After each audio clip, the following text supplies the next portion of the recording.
If I could please make a recommendation that we give 1 more minute for a few more colleagues to join, because there was a mistake in the passcode, the Zoom passcode. So perhaps there could be some people who are trying to join still, and I've already gotten a few messages. So could we just take 1 more minute just to stay in the room? And I might attend to a few messages as I wait.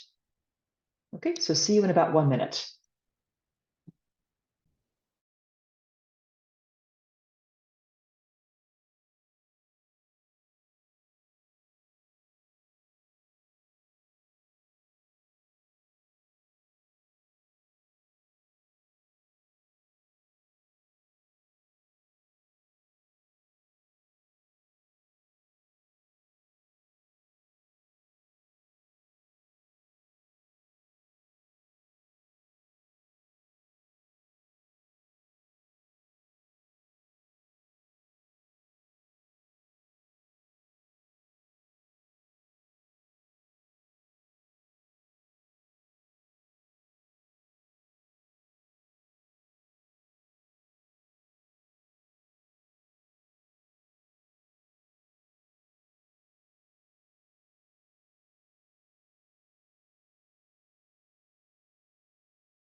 Okay, colleagues, we've given a few more minutes. I think we could probably get started. The problem was that I had sent the wrong Zoom passcode in an email, and also the WhatsApp message on the group. So the problem was mine. I was trying to quickly correct it for the sake of accuracy to those people that wanted to join. So let me just stop sharing my screen for just a moment. I want to reintroduce myself. So we have maybe one or two more people. So colleagues, as many of you probably already know, my name is Marianne, and I am a consultant for the KIX Africa 19 Hub project. It's a GPE-funded project in fact, all over the world, but I am with UNESCO ICPA. ICPA is the International Institute for Capacity Building Africa. And I'm joined here today by my colleague, Yvonne Nuboya. Yvonne, do you want to introduce yourself?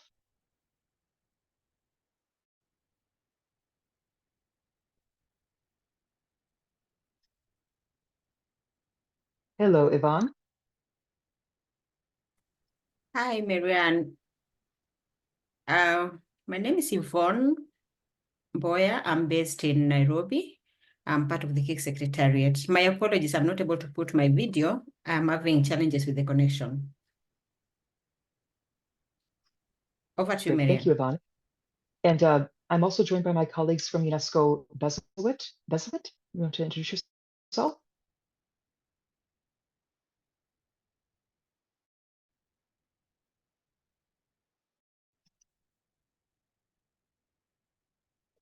Hello, Bezowit.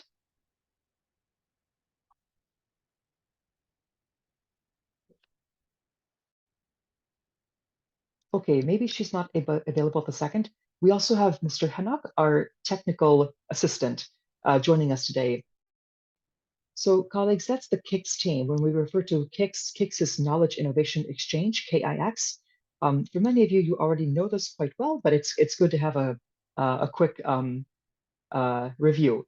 Now, I want to ask the group, is there anybody here today who is joining for the first time? Or is this everyone's second or third meeting or more? Is anyone here completely new to the KIX community of practice? If you are, please unmute and introduce yourself to the group.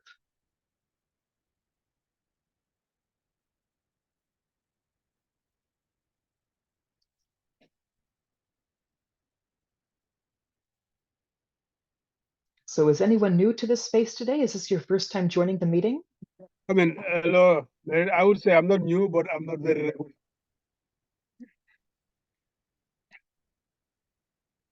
Okay, great. Thank you, Adama. Would you like to introduce yourself? Yeah, I'm Adam Ajiba Job from the Gambia.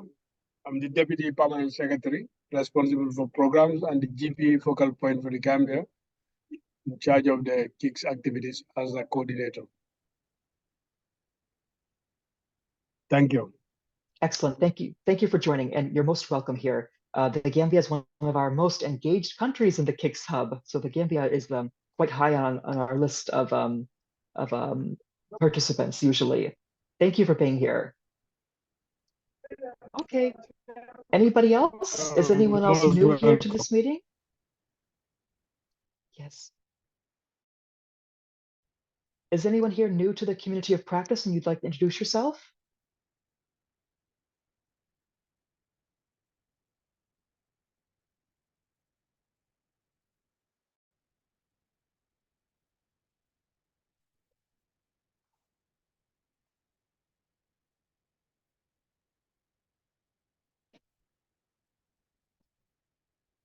Okay, that's great. That's fine. I think that we'll all get to know each other a little bit better during the course of the meeting today. But I do want to ask my co-facilitator today, Matsediso Adoro from the Ministry of Education and Training in Lesotho, to introduce herself.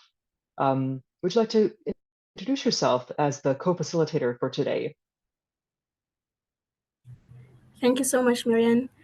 Good afternoon, everyone. This is Matsediso Adoro from Lesotho, Ministry of Education and Training in the Department of Lesotho Distance and Teaching Center. I'm great to meet you again today. I hope this is going to be the productive meeting for today. Thank you.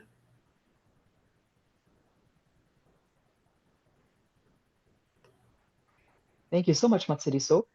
So great to have you joining. We have some people still coming into the room, but we're going to get started with the content of today's meeting. So as you know, let me show my slides to make this more concrete. Sorry.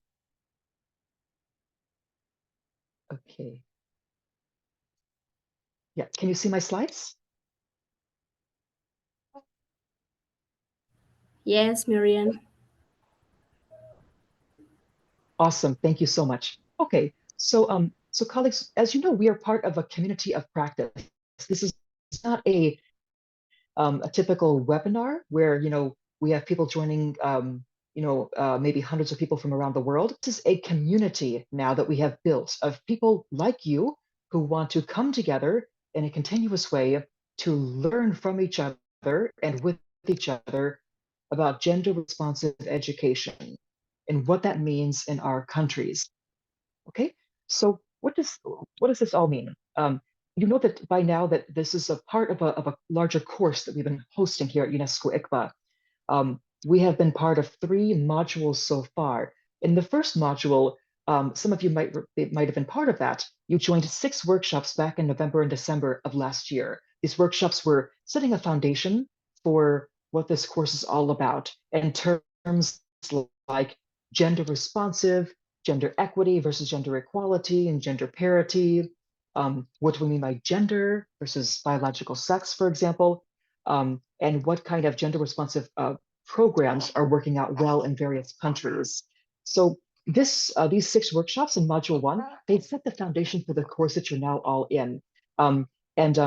We have many resources from those 6 workshops that you can check at any time to help you to learn more about these terms, and also to acquaint yourself with some gender responsive programs that are going well and that are evidence-based in other countries. Module 2 is what we have just finished. Module 2 was when you created a professional action plan for yourself that explains how you're going to prioritize gender equity in your work for this year, in your normal work for this year, not a completely new project that would be hard for you to undertake, but your normal work this year, how you're going to mainstream gender in your work. And now we're in plenary, we're in Module 3, which is a series of meetings for us to present these action plans that we created and to get group feedback on our action plans and to begin implementing our action plans. So that's the practice that we do together, is that we do our best to prioritize gender in our work through some activity that we have planned for ourselves. And then we come back to the space to reflect on it, how it went, any troubles we had, successes that we had, etc. So the practice part and the community part are really important to this course. This is not about joining webinars and being passive and listening. It's about coming ready to present, ready to share, ready to ask questions, and ready to give each other constructive feedback and critique. Okay, so this is a course. So at the end of it, you will get certificates of participation if you implement your action plan anytime this year that you have set for yourself, hopefully within the next couple of months or so. We don't want you to wait until December to start implementing your action. But if you implement your action and reflect on it in this space, you will receive a certificate later on this year. If you miss a session, you can watch the Zoom recording and complete any work that was assigned. The main work is really the action plan. Here are some important links I want to share with you. Some documents such as how to make up missed sessions. This is the task, the actual task, which is the action plan. Then we have a WhatsApp Community of Practice group. I'm waiting for some of you to start, engaging on the group. Sharing maybe some pictures, sharing some resources, sharing cartoons or graphics, or even memes that you think are relevant to the theme of gender responsive education. So it'd be really great to see some of you engaging in that group now. We also have a resource pack here. This is a folder of all the resources that were given in the beginning of this course: the PowerPoints, the terms, the definitions and glossaries, recordings from the workshops, policy briefs, knowledge briefs, various resources that can supplement and inform your action plans. And then this is the parking lot where you can post a question if you don't get a chance to ask it in the session. So let me quickly share these with the group on the WhatsApp chat. So these are the resources. Today we're looking at the folder of your action plans that you have shared previously. So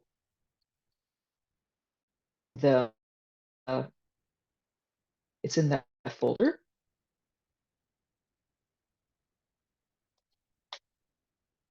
Okay.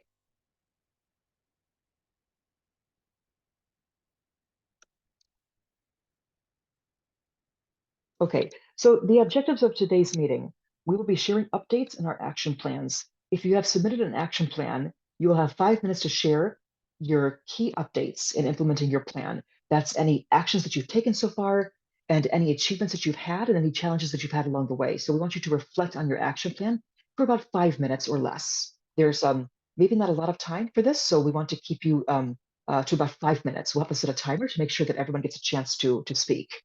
And then the group will be able to give feedback for about 5 minutes. That's another objective for today's meeting, is that you get feedback on your action plans. And then finally, a chartering of next steps. You'll get to pick a topic, a date and time, and a discussion leader for the next meeting.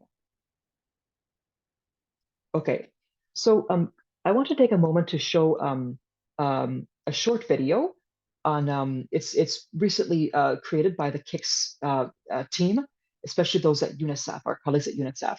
This is a video called Removing Barriers to Learning for African Girls. It's just a couple minutes, but I want to show it to you and to check to see if you feel that this is relevant to your contexts, if you feel that it is explains what's happening in your country or not. So just give me a moment and we'll watch this short video.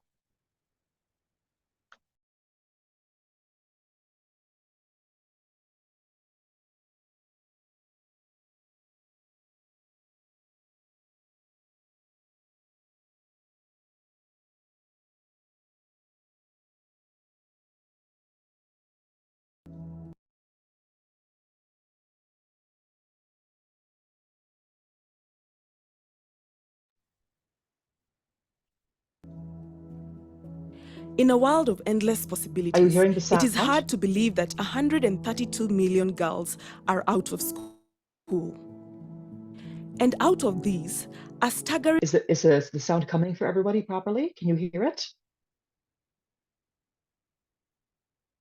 Yes, there is a sound, Marian. Okay, good. Let me make it full screen. Okay. Okay, here's the short video. In a world of endless possibilities, it is hard to believe that 132 million girls are out of school. And out of these, a staggering 21 million are from Eastern and Southern Africa. In countries affected by conflict, girls are twice as likely to miss out on education. Education transforms lives. Well-educated women lead healthier lives, earn more, and are less likely to marry young. Plus, their education affects children's survival too. Meet Amina, a 10-year-old girl who dreams of going to school.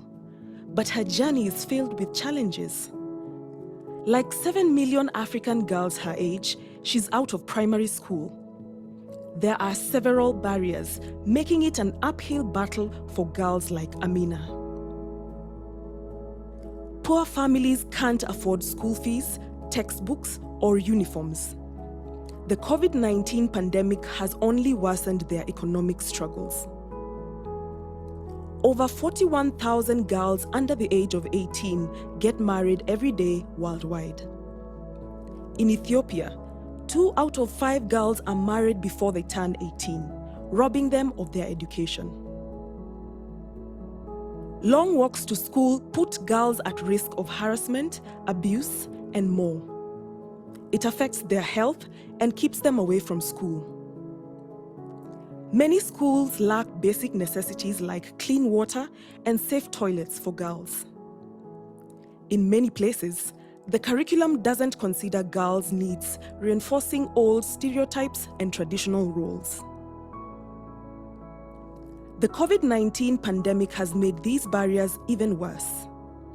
In Kenya, fewer girls have returned to school compared to boys. But there's hope. KIX 19 consortium partners work with governments to support research to understand each context better and eliminating gender gaps in learning. Through research and advocacy, we strive for transformative changes in attitudes, female teacher models, and content to foster a gender-responsive education system for all. While advocating against gender-based violence, early marriage, and pregnancy, UNICEF also provides social protection, cash transfers, and scholarships to help vulnerable girls. And they empower girls to be part of the change by having a say in decisions that affect them. With the support of all, we can break down these barriers and make education accessible and transformative to millions of girls like Amina. Together, we can change their future.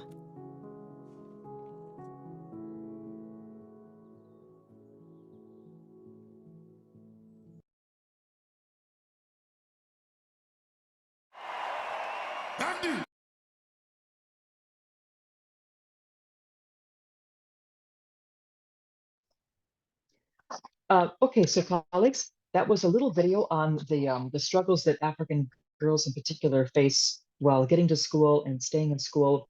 I know that it's very hard to summarize this issue so quickly like that. This is only a 3-minute video, and we're talking about very complex contexts in which you all hail from. So I want to ask you, did you feel like this video in some way cast some truth on the picture of gender inequality in education in your country? Do you feel like it is true or partly true for your countries? What do you think? So maybe we just take 5 minutes for a couple of responses, some short responses. Did that video summarize what's going on with gender inequality in your country or not? Any hands, any speakers? Can I go for it? Yes, Petros, go ahead. I'm sorry for the inconvenience. This is because of connection that I joined late. And even I captured the essence of the video starting from half of it. And it is really amazing that Ethiopian's case is also mentioned in there. It's a reality now. It's a reality elsewhere. And that's why we all are interested to work on it. That's why we all want to synthesize gender issues and gender equalities. Sure, I personally feel like that. It's a reflective. Thank you. Okay, thank you so much for that, Petros, for your reflection. Indeed, this I think, if anything, shares the urgency of the situation. I see a hand up from Mr. Sarafino from South Sudan. Yes. Can you hear me? You hear me? Yes, yes, please go ahead, Mr. Sarafino. Yes, I was watching the video. What is shown on the video is the truth. The thing which are happening now in my country, a special cash transfer. That is one of the intervention of the ministry in trying to make a gap in enrollment in schools or drop out. Sometimes the girl drop out because of their needs that they cannot meet. So the government, together with the partner, start giving cash transfer. Cash transfer both for primary and secondary school. And then also the government start giving what we call capitation grant. The capitation grant is to be given to schools in order to try to make the school environment to be conducive, like making taxis and other needs. Yes, in summary, that is true. Even if still we need to do more, we are far away, but that is happening. Yes, thank you.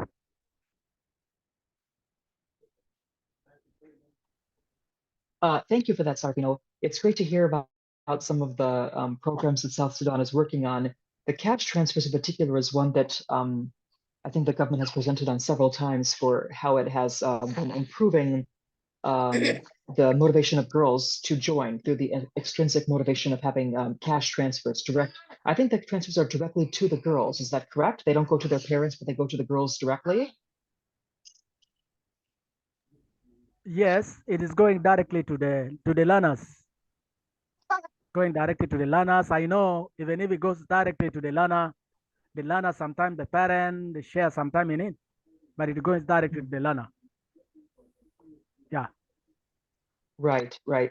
So very interesting. I think as we go forward, we might be able to revisit some of these good programs in the next few weeks and months. Thank you for that, Sarafino. Great to hear from you and to have you disengaged in the meetings. You've been very, very active. Jacqueline, maybe the last point. Do you want to reflect on the video? Oh, yes, I just wanted to say that I could relate, especially on the long distance to school. You find that at secondary level, we do end up losing a lot of learners, which is mostly the girls also. because of the distance to school, it's very far. So we do have different interventions, which includes like obviously the government trying to build more infrastructure, but also trying to bring in more appropriate and adequate boarding house facilities so that the learners are closer to the schools, and some bursary schemes for secondary boarding schools which still have a fee, because generally our education system is fee-free at all levels, but except for boarding schools. So just getting the learners to be closer to the schools is one of the interventions we are working in.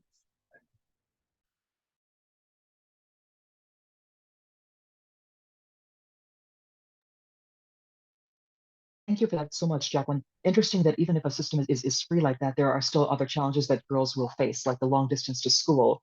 So Yes. it's about many different things working together. Access, both financial access, but also logistical access too. And then when they're at school, then not having the wash facilities, the bathrooms can pose a new set of challenges for them with safety and considerations. Colleagues, thank you. This video is available online, and I'm going to share it with you in the chat box and also in the group, the WhatsApp group, a little later. But let me actually start moving to Hello, Marian. Hello, for this Marian. meeting. I want to share. No, Yes, Adama. Yeah, I Yes, just want to please. say, I mean, in the Gambia, actually, our major issue as far as gender is concerned is not about access, but about performance. You know, where the boys are outperforming the girls, particularly at senior secondary. At middle school or junior high schools, normally the girls outperform the boys, but when they get to senior secondary school, that's where we have a challenge. And also the transition to tertiary and higher education, still we have some gender issues where the girls are still lacking behind, moreover in the sciences and mathematics. So these are concerns that we as a country are trying to work on how do we address them. But the issue of access is definitely is not very much serious because we have almost parity. I mean, at the primary school or lower level, virtually is 50-50 up to the junior secondary, and senior secondary, you have even more girls than boys. But in terms of performance, the boys are still outperforming the girls. Thank you. Thank you for that, Adama. And so interesting to hear how the problem starts to manifest differently as the girls go on into secondary schooling and beyond that. I think that's it can maybe be studied, in terms of what they're grappling with, maybe the different challenges, personal challenges, in some cases, in some countries, when girls hit puberty, they tend to drop off and out of school. It tends to hit them when they start to go on to the adolescent years. Variety of challenges. Thank you for sharing that, Adama.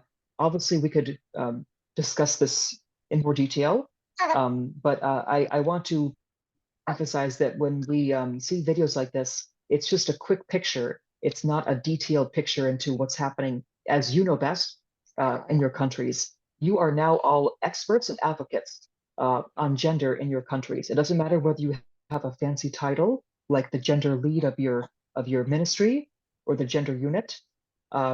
You are now all, by default of joining this community of practice, you are now all advocates for gender equity and equality issues. And you're increasingly going to become experts too, as you study them, as you study the issues and start to see things and look at things from a gender perspective lens. So we hope that you feel that in this space, you can come back for inspiration, maybe for ideas and motivation to continue being gender advocates. Yes, Phyllis, did you want to say something? Okay, maybe not. Okay. Okay. Yes, Phyllis, did you want to say something? I saw you unmuted yourself. Yes, I want to also concur that the video is speaking to the challenge we have in our country. My country is Kenya, and for sure it is true that we have gained near parity at the lower levels of education. of basic education. But as we progress, just like Zit Namibia has shared, the gaps enlarge in terms of as we go to tertiary levels. The girls are the girls are lagging behind, and also this challenge affects not only like I will be sharing in my action plan or in my my write-up this afternoon. I hope we have identified some of the gaps, and we wish to address them through policy review. And so it is true, some of these challenges we are grappling with within our countries, and the rates of re-entry are also low for girls because of the various challenges we have, including what has been shared in the video, early marriages, teenage pregnancies, yeah, and the like. So I concur, and we hope to continue having these interventions to address the challenge as it is. So thank you for those insights.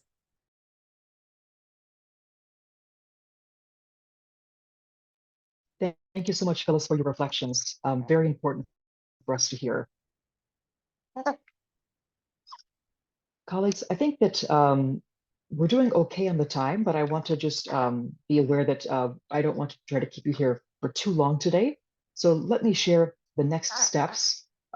This is a community of practice. So it's about the community, it's about you.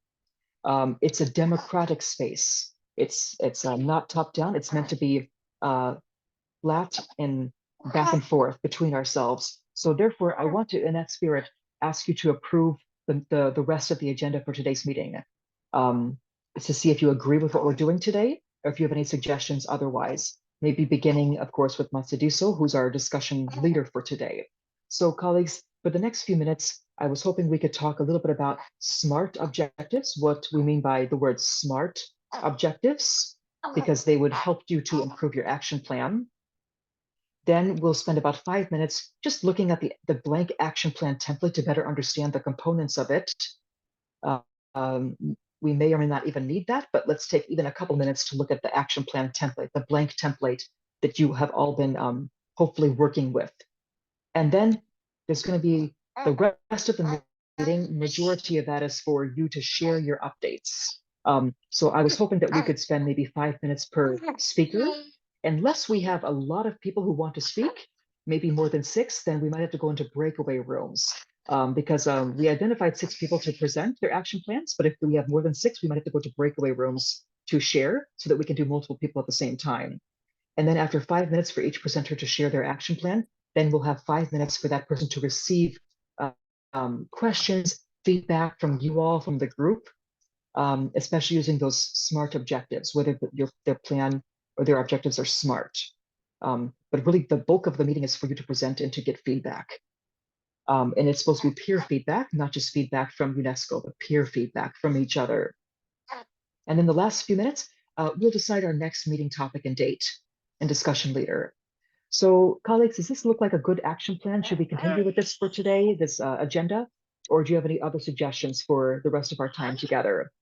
Maybe beginning with Matsediso, do you agree with this plan, or should we do anything differently today?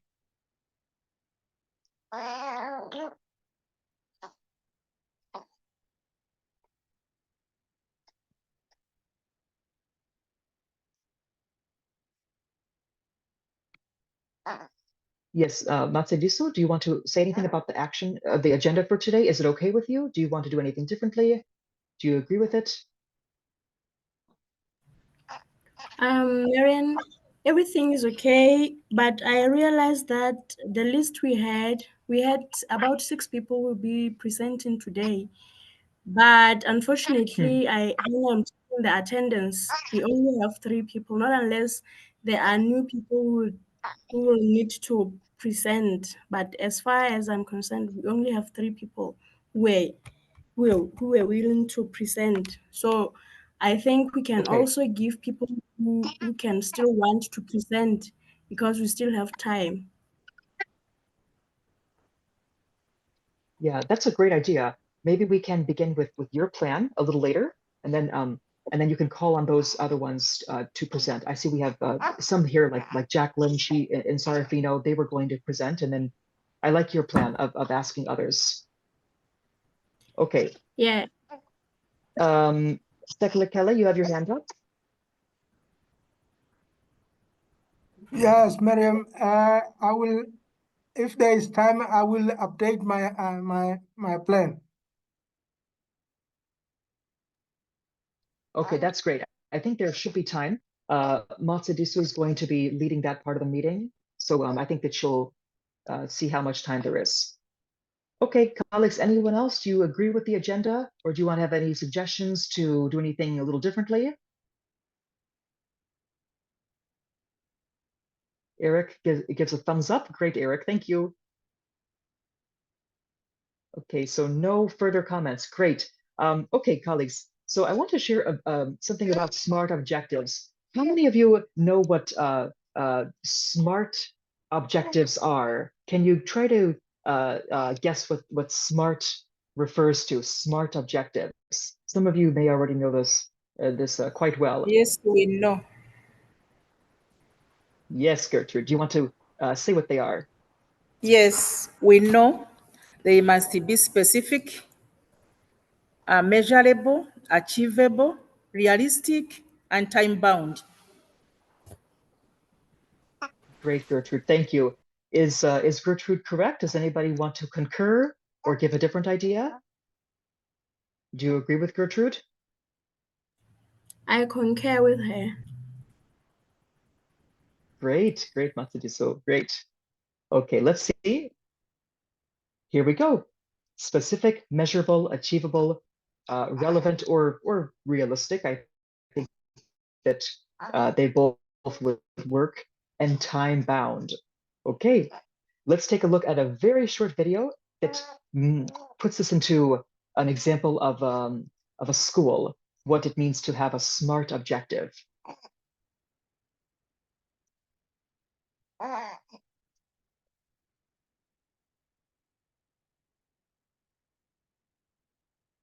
Now, anyone can set a goal, but if you really want to achieve your goals this year, setting SMART goals can help. This short video will teach you how to make your own SMART goals. Now let's get started. A SMART goal is a goal that is specific, measurable, achievable, relevant, and time-bound. A SMART goal can be behavioral, academic, or social.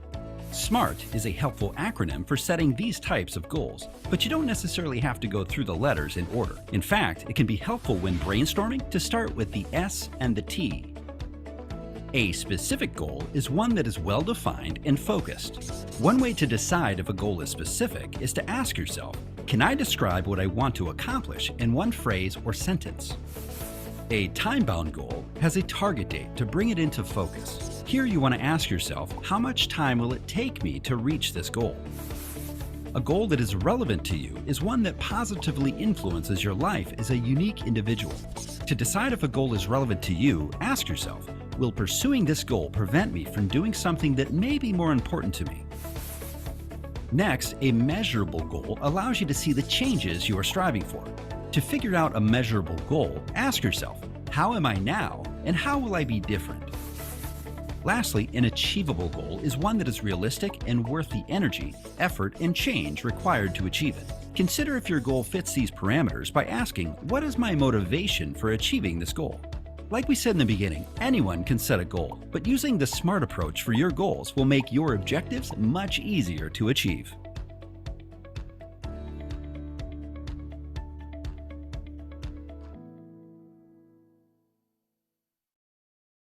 Now, does anyone have any comments on the video?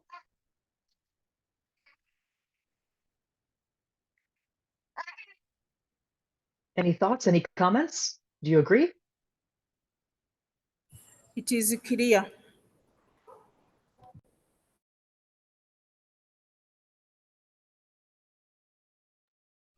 Okay, Gertrude is saying that it's clear. Any other thoughts? I think one time's enough. I don't think we need to watch it twice unless you want to, but let me share the link into the chat box. Yes, Petros. Yes.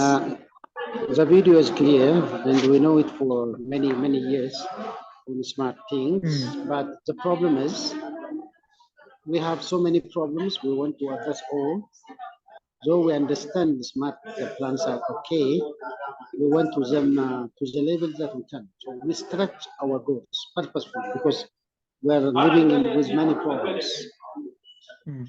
That's the problem. And even if you take my plan, some of it is beyond my capacity. I have to mobilize the others, but I was supposed to plan an individual plan, which is very smart and achievable at my level.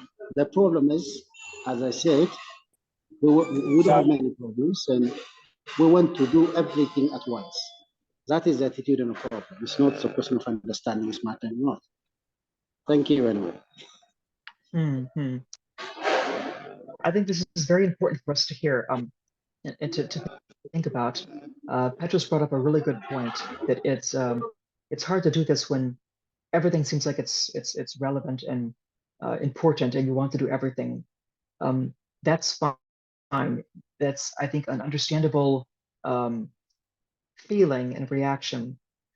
Just for the purposes of this course, this is a short-term course, and we want to focus with you on, in a rather short-term way, something that you're going to do that is personally transformative.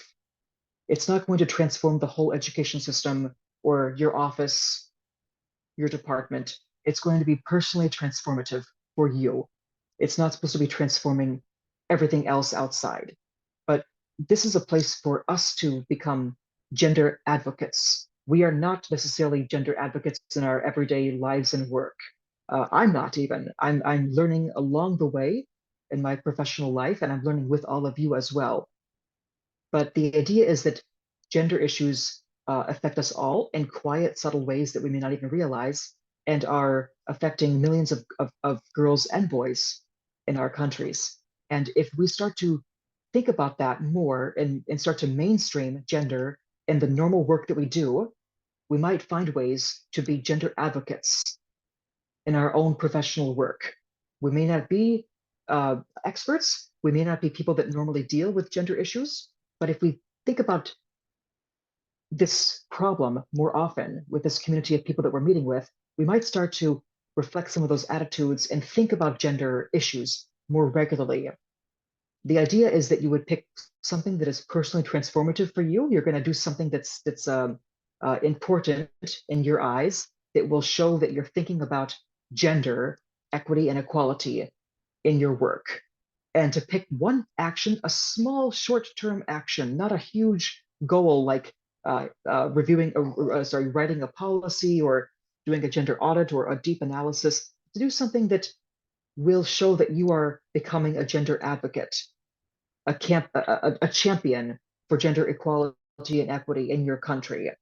So you have an option of doing something, any action that you think will reflect that. It's meant to be personally transformative and not a systems transformation. Petros, does that make sense to you? Did I, or am I off the goal? What do you think? Yes, sure. Yes, sure. This is how. This is what I want to be entertained in there. Thank you. Yeah. Okay. Thank you for that. I appreciate the feedback, because it's not supposed to be something that is targeting everything or all the problems. It's just supposed to be a way for you to become an advocate for gender. And on that note, colleagues, the last thing I want to do before I turn it over to Matsadiso is to show you the template that we're all working on. This is your own work. It's not meant to be the work of your whole ministry or even the gender unit of your ministry or GPE, your compact process necessarily. It's maybe something related to that. It's just one action that you think that you can take to show that you are thinking about gender responsive education differently, that you've learned from this course. It's a differentiated task. It's an individualized task. It's an authentic assessment. So the plan here, you can see that you've already been following this. I won't go over all the details here, but there are columns here that you can fill out. The last column, the reflection column, you have to submit this to us sometime this year. in order to get a certificate of participation for the course. It's not enough just to make the action. You have to actually do the action and reflect on the action. That's experiential learning. That you experiential learning is learning by experience and action and then reflection. Okay, so again, it's meant to be specific, narrow, and short-term, time-bound, and not a large aspiration that has no definitive actions that you can personally take.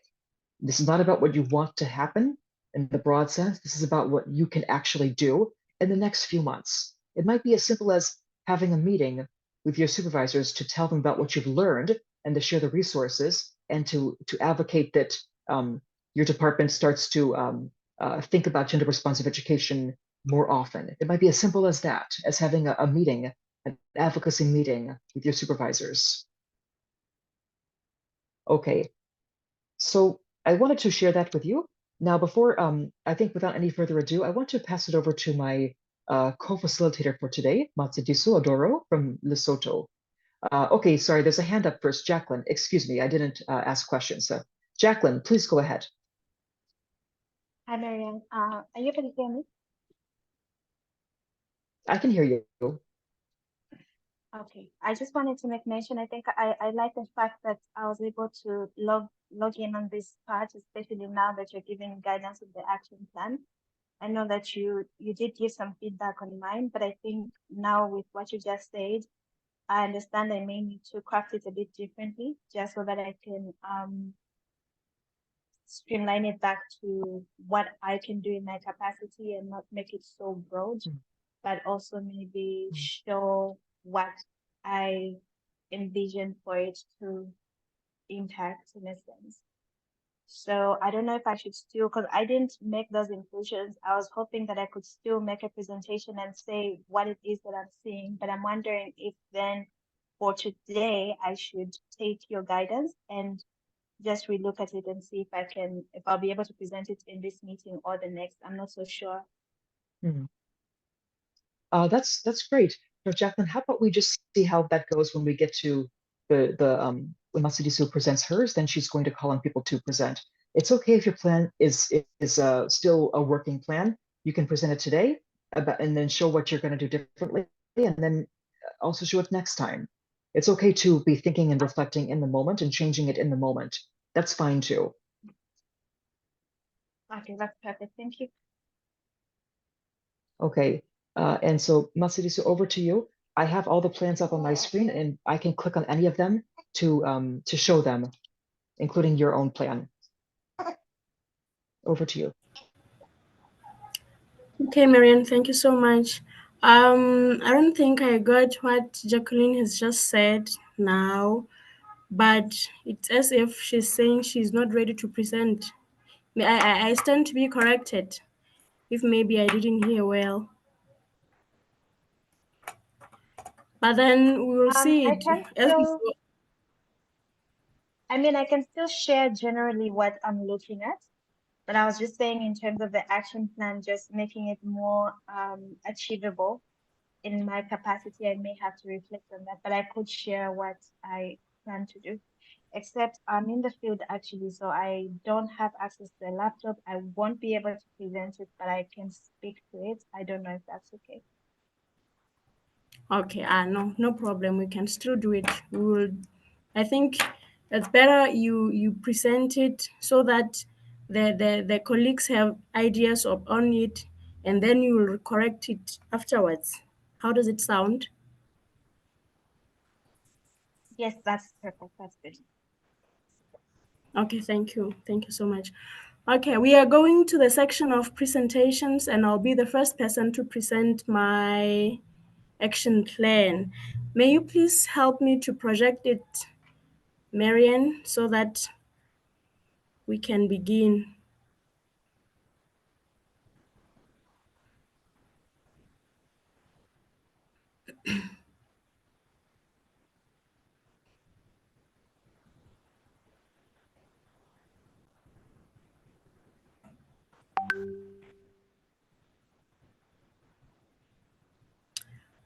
Like I indicated before, I am Matsidiso Adoro, I work as an evaluation assistant in the Lesotho Distance Teaching Center in the Ministry of Education and Training, Lesotho. We were given the task of making action plans by the KIX. So the action that I planned to take as the first step was to identify the gender disparities that are being encountered as by the LDTC learners in the Maseru district. I had to change the action. I had to change the action because the one that I did before was a bit broad. It was not easily achievable. So I had to make sure that I focus on making my action plan more smarter. Oh, okay, colleagues. So the main purpose of doing this, as an evaluation assistant, I will be holding a research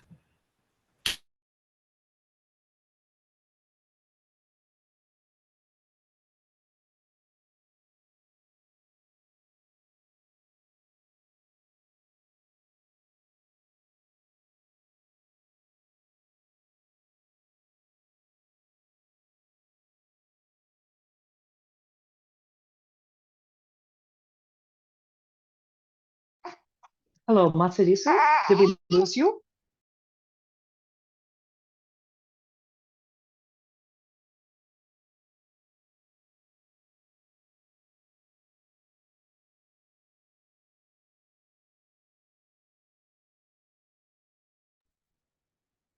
I think we may have lost Matsurisu.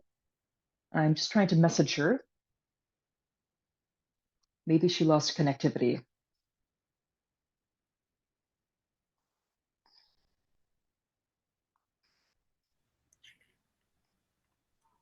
Hello, can you hear Yes. me? Yes, we Hi, can hear you now. Okay.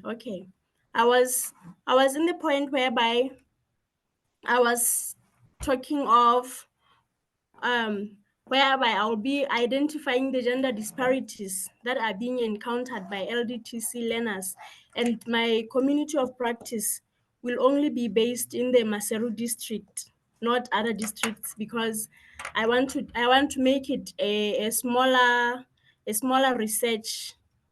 I will only be focused in one district, and this is whereby I will be dealing with the learners that are found in Maseru, and I will be conducting a small research on them. I'll be giving them the questionnaires, finding the experiences that are concerning gender.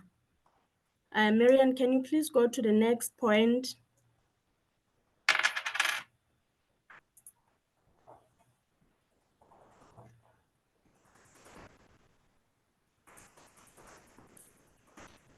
Okay. On the next point, when I have found the gender disparities, I will try to identify the gender gaps on subject selection by the continuing education learner. Let me explain that in LDTC we have two modes of learning. We have basic education and we have continuing education. On basic level, we are dealing with people who do not know how to read and write. So on the continuing education, we are dealing with people who dropped out from the secondary level, who just want to improve their results from the formal education sector. So I will try to identify the gaps on the subject selection, which subjects are being done mostly by the other gender. For example, maybe if we say maths is being done by boys mostly, or science subjects are being done by girls, I want to identify the certain gaps in such subjects. So I think I will also try to see if the students are all being allowed to select subjects fairly, or maybe some subjects are being chosen for certain people. This also will be done through the help of the learner support area and the evaluation officer, who is my leader in the section. So I think when dealing with all this study, I'll be encountering a problem in that here the statistics in LDTC it is somehow unreliable, because sometimes students just register and do not come to come to the center every day. So when collecting data, it will take a longer time for me, because I will be waiting for them to be there just like that. Maybe you come today, tomorrow you're not there. So that will cause irreliability. Thank you.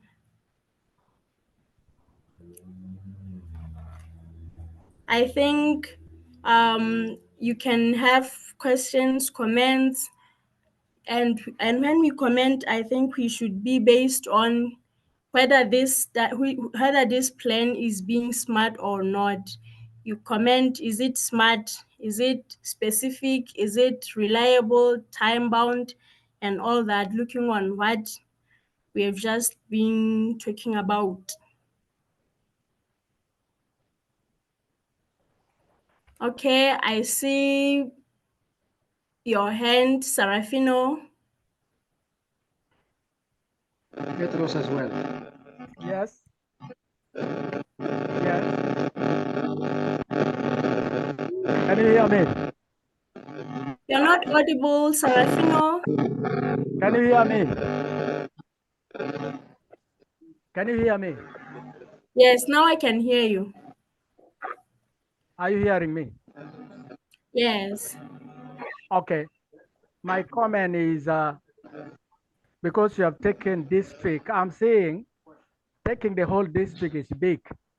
Because you say you'll be doing in the first week, that will be too much. I'm thinking you have to make a smaller scope than to take the whole district. That is my comment. Okay.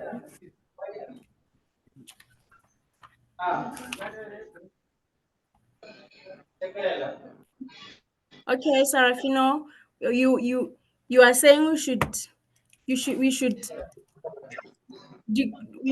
diminish the number.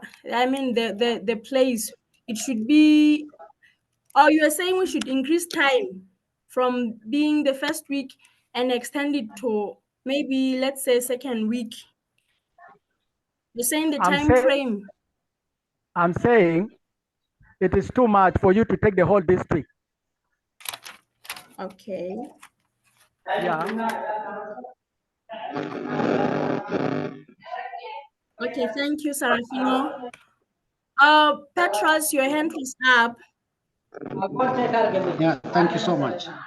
I'm very happy for the presentation, and the issue you raised is if girls are interested, if girls want to learn science subjects or not, like the boss did. So, am I audible? Can I proceed? Yeah, you are audible, Petros. Thanks so much.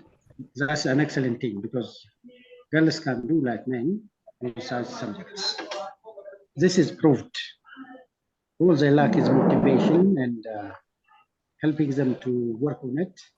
So if that's the case, identifying the gap of girls on science subject might help us a lot. And appreciating this all, is your plan aimed by identifying the status of the girls on science education, or is there any intervention that you have to move based on the evidence that you are going to get? Or are you planning to have evidence for decision makers? What is the end of your project? Can it go beyond data? This is my question. Thank you. If it's clear. Otherwise, I'm very passionate about the title. Petros. There is the Yes. loud sound behind you that makes you inaudible. Oh, that's my problem. That's why I'm asking. What about now? There is the loud sound behind you, Petros. I don't know if Still there is maybe it's down? the signal, or I don't know maybe if it's the network or. I don't think it's mine. Someone might be there. Just And now you are here. it's better to, yes, someone has opened. If they mute it, have you heard my questions? No. Hello. Hello. Petros. Yes. Petros. Yes, may you please ask your question again so that we don't run out of time? We are Okay, thank left you so much. with My 20 question. minutes so that we Okay, give others my, chance to ask their questions. let me make it short. My question is your project aimed by identifying and having data on girls' education in science, or do you have any extra intervention plans? What is the end of your plan? That's my question. Thank you.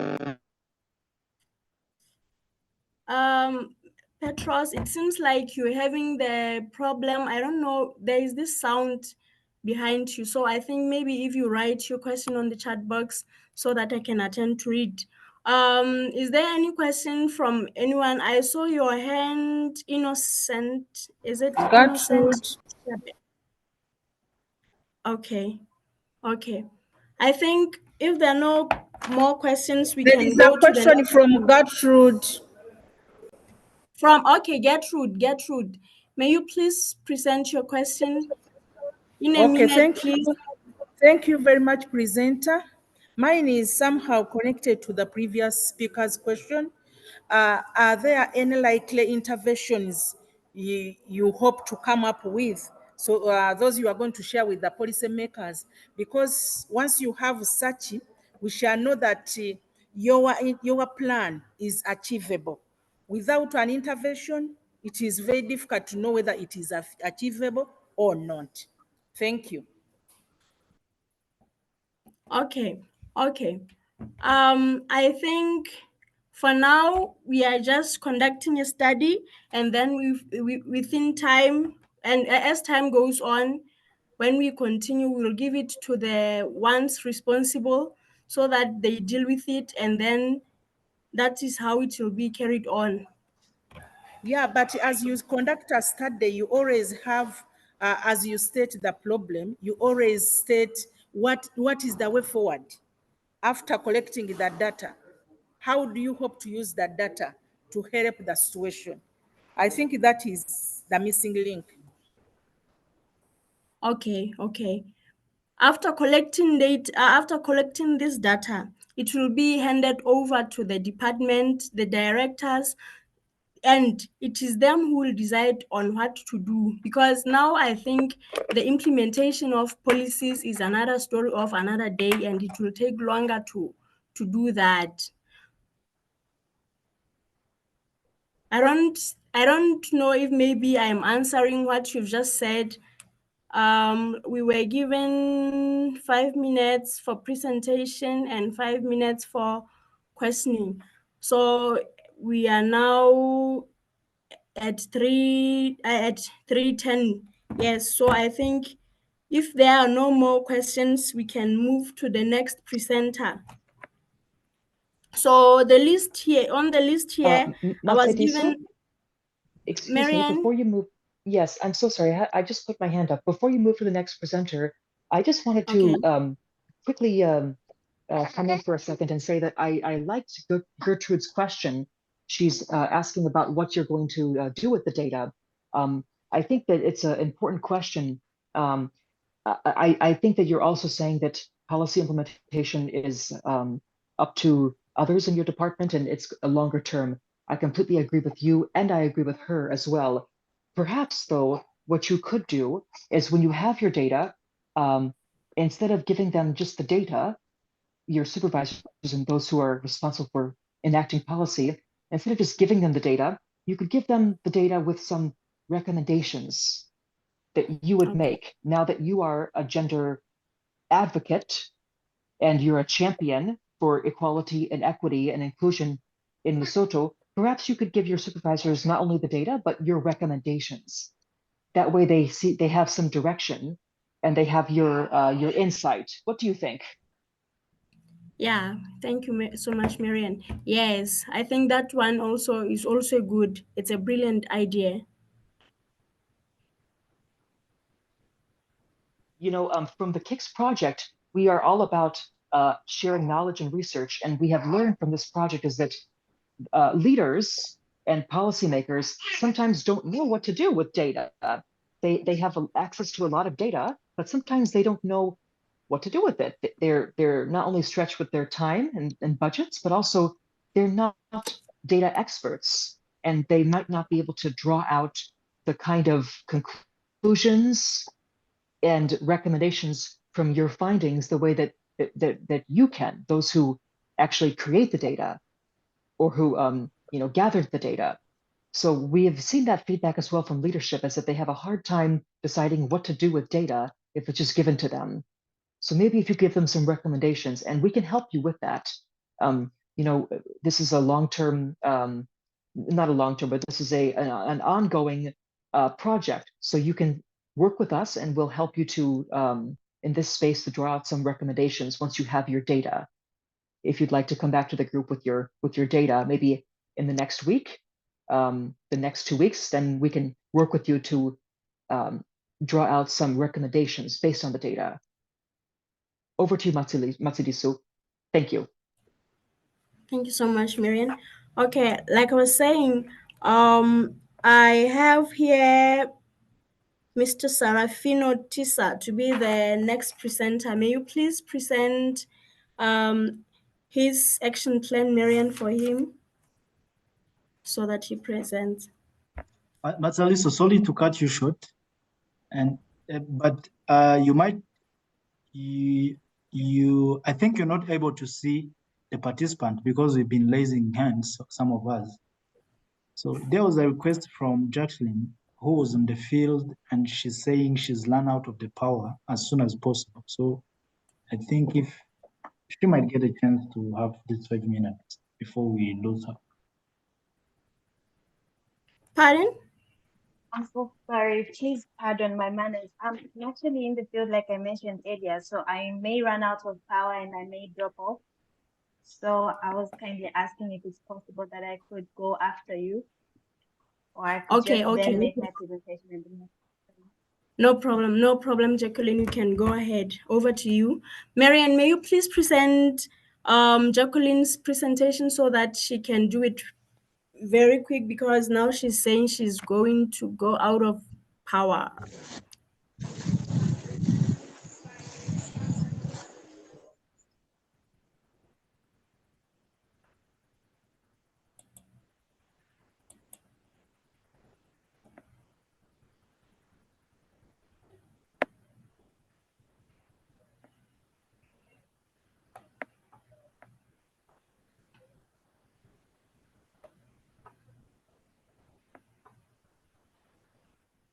I hope you can see my screen. Jacqueline's plan is up on the screen. Yes. Okay. Would you kindly just scroll a little bit down? I'm just going to introduce myself.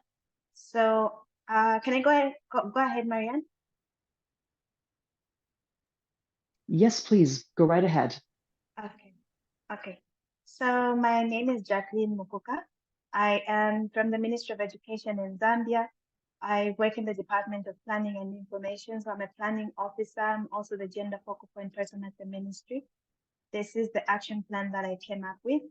As I earlier mentioned, it's a work in progress. I did miss most of it. I'm still catching up on our lessons. And so this has created a good opportunity for me to just see what areas I want to work on. But very quickly, I just want to run with you. So on the gender responsive action I intend to take. So I have been considering or looking into the revamp of our gender coordinating committee. Some well, the Ministry of Education has had a gender coordination committee, which has different stakeholders in it, which is the line ministries, the cooperating partners, the civil society, NGOs in it. But for some time since I got back to the ministry and before I assumed my role as a gender focal point, that committee has not been there. So what I have noted since I assumed my role as the gender coordinating person, I have noticed that we do have a lot of partners and key actors that do their roles, their different roles, but there seems to be lack of coordination, which then means that there's a lot of duplication, or maybe people don't have access to a service that is readily available to them. So then my thoughts have been, we need to revamp the gender coordinating committee so that we can have people know who are the key actors, if they're facing a certain gap in addressing gender issues in the school. For example, if we look at school-related gender-based violence, which has different key actors such as health, the legal people. If we're in one room and I'm able to say a certain province is experiencing a gap in legal issues, then the legal people can advise how we can be able to just bring that service closer. So that is where the idea of revamping the gender coordinating committee comes in. So in my capacity, what I would need to do from what I'm hearing now is I need to highlight the fact that then I have to initiate the letters. That is first beginning by talking to my director, like my supervisors, and then going on ahead to draft the letters, make an invitation to the people, the key actors that need to be in this committee, and then see how best we can get that committee back together in one room so we can identify the gaps and come up with solutions together. I want to quickly go to the second one before I can have some comments on it. So this one also is very ambiguous. I look at it now, facilitate the coordination of activities to enhance case management system. So what I have come to learn is that as a Ministry of Education, we do have a case management system in place, but I've found that it is more pronounced or better defined under one of our projects, which is being funded by the World Bank. So away from, so that project is called Keeping Girls in School, which is run in different schools in our country. But in schools that do not have that project running, our case management system doesn't seem to be very well defined in terms of what is the process that we're going to take when we're handling victims of SRGBV or potential victims and things like that. So then what I've been looking at is maybe through the gender coordinating committee, we can get people together to say, this is what our case management system will look like. And that would be by tapping into what we already have, which is well defined under the KGS project. So getting that and seeing how we can define that in schools and how we can scale up, roll it out, and issues like that. So then that's why there's when you look at I don't know what this falls under, but the need to enhance the case management system for school-related gender-based violence. That is what I think can help it. So that can still work through the gender coordinating committee. So those are the two main issues that I wanted to look into. Thank you.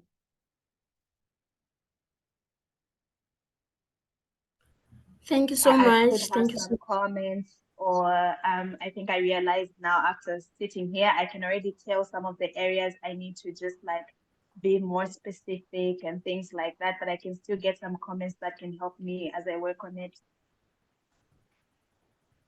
Okay, okay, Jacqueline, thank you so much for your presentation. We'll be hearing for other participants, their comments. Is it smart? Can we say Jacqueline's presentation is smart? Marian, is your hand up, or maybe you forgot to put it down? No, it's not up. No. Okay, Excuse me, I'll put it. Let me see if there is anyone who wants to give a point.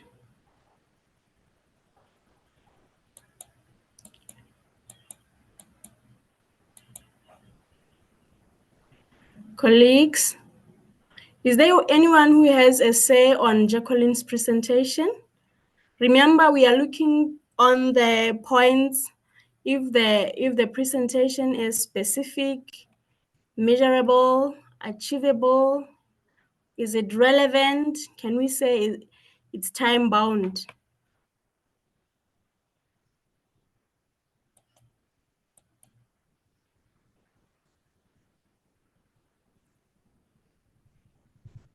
Is there anyone who wants to say anything?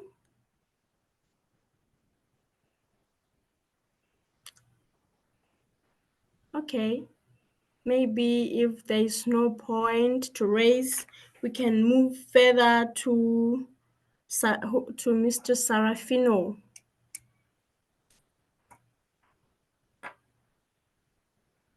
Matsadisu, because I think she has to leave soon. Jacqueline has to, her connection or something. Maybe we can just give her some feedback. I have an observation. Would you like to give any observations before I give one? Did you see anything or notice anything when she was speaking? Did you want to give her any feedback, or should I go ahead? You should go ahead, Marian. May you please go ahead? Okay.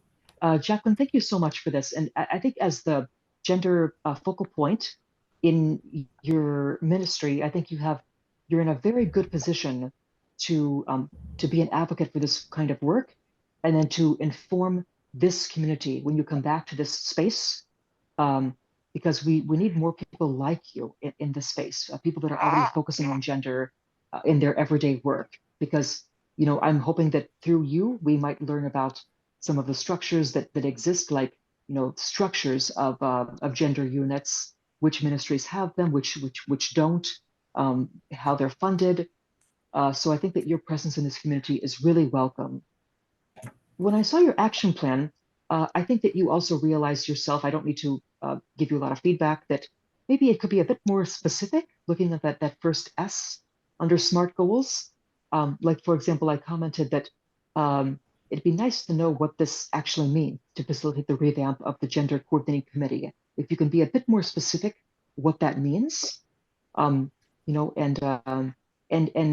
this need to enhance coordination and gender activities and projects. I felt that the relevancy, the R part of SMART was maybe not coming out so clearly for me personally, but maybe you could make it a bit more relevant by explaining why this is important, why you need to enhance the coordination, what the outcomes of that would be, what would be the result of better coordination and a revamp of the Gender Coordinating Committee.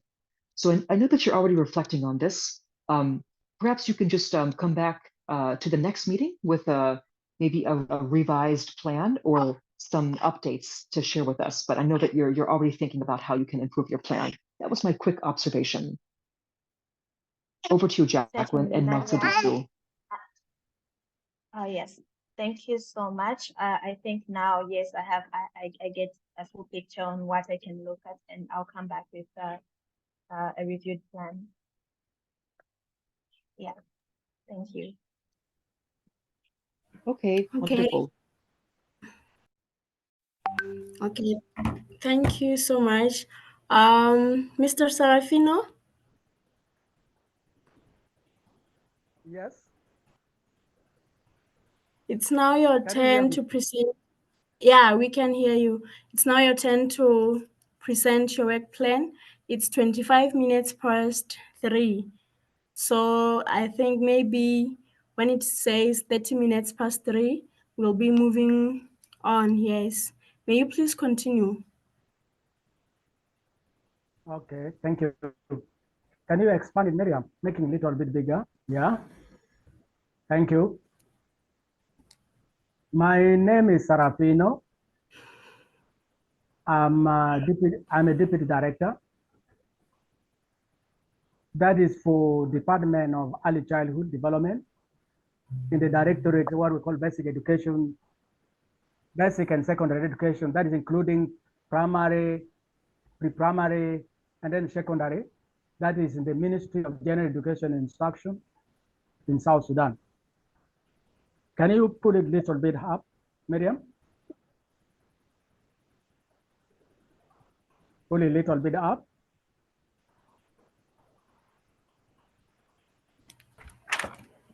Yeah, pull it a little bit up. Yes. Yes, thank you.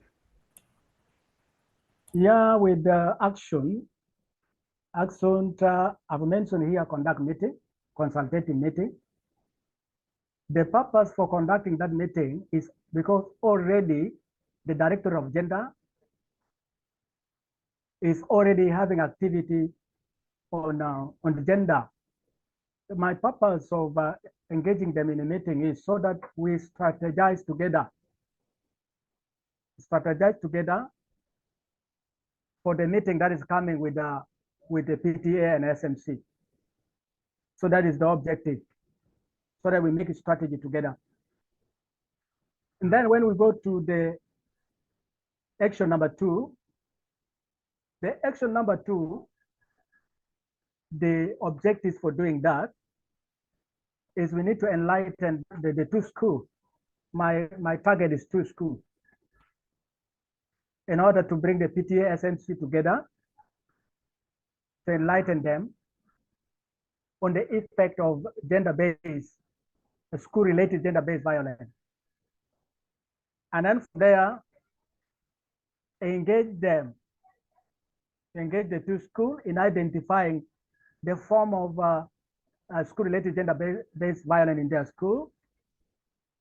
And then after doing that, and then engage them together, we have to identify strategy together or put a strategy together to mitigate the school-related gender-based violence in the school, so that they will become, people who will be part and parcel of doing that work in order to reduce or to mitigate the school-related gender-based violence.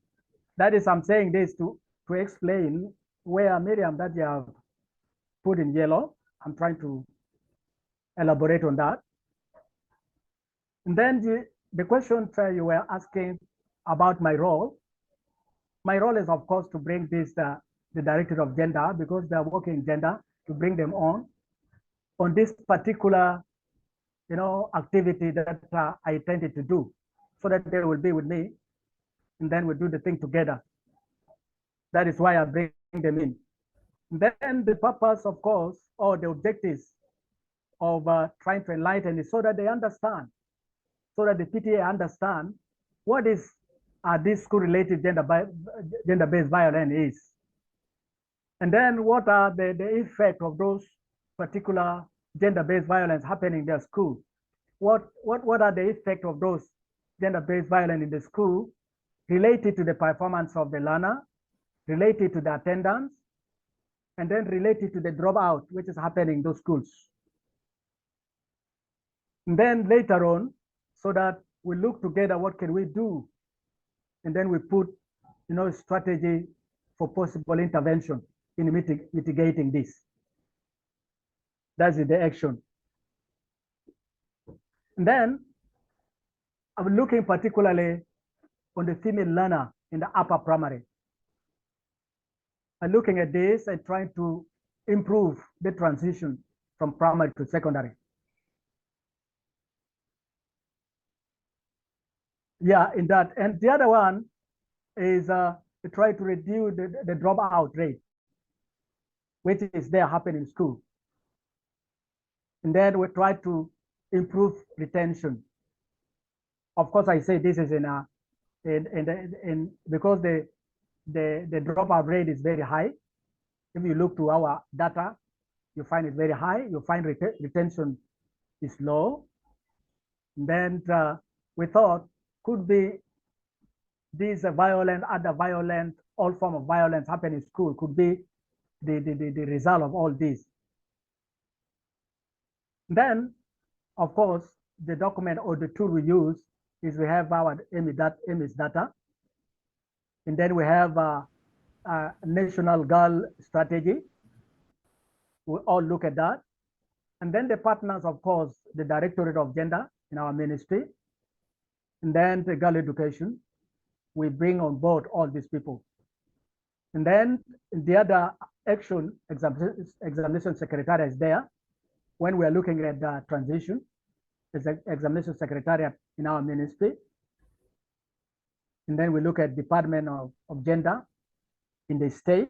We work together with the state because our government is having three levels of government: the national, where I am, the state, and then the local, which we call the counties. We bring the Ministry of Education in the state level, which is here, where the capital, where I am is, what we call Central Equatoria.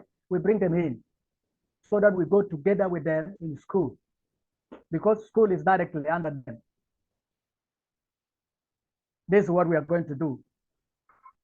Then, of course, after engaging this directorate and then setting strategy together, and then we go and we meet the PTA and the SMC.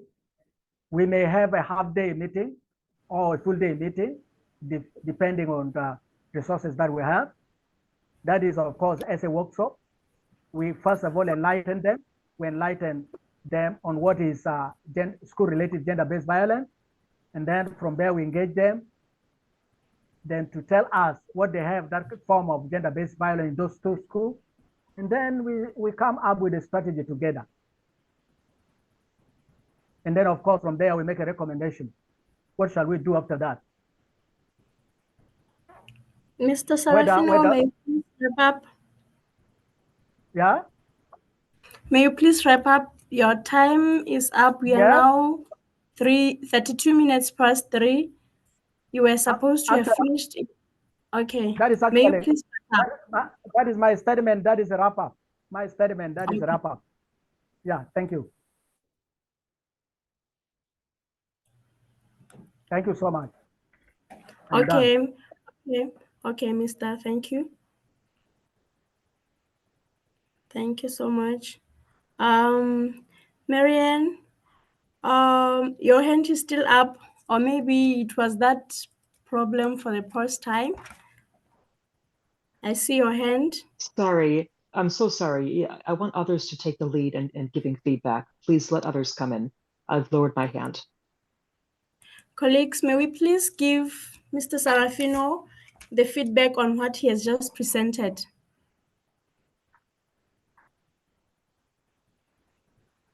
Can we please give the feedback on what he has just said?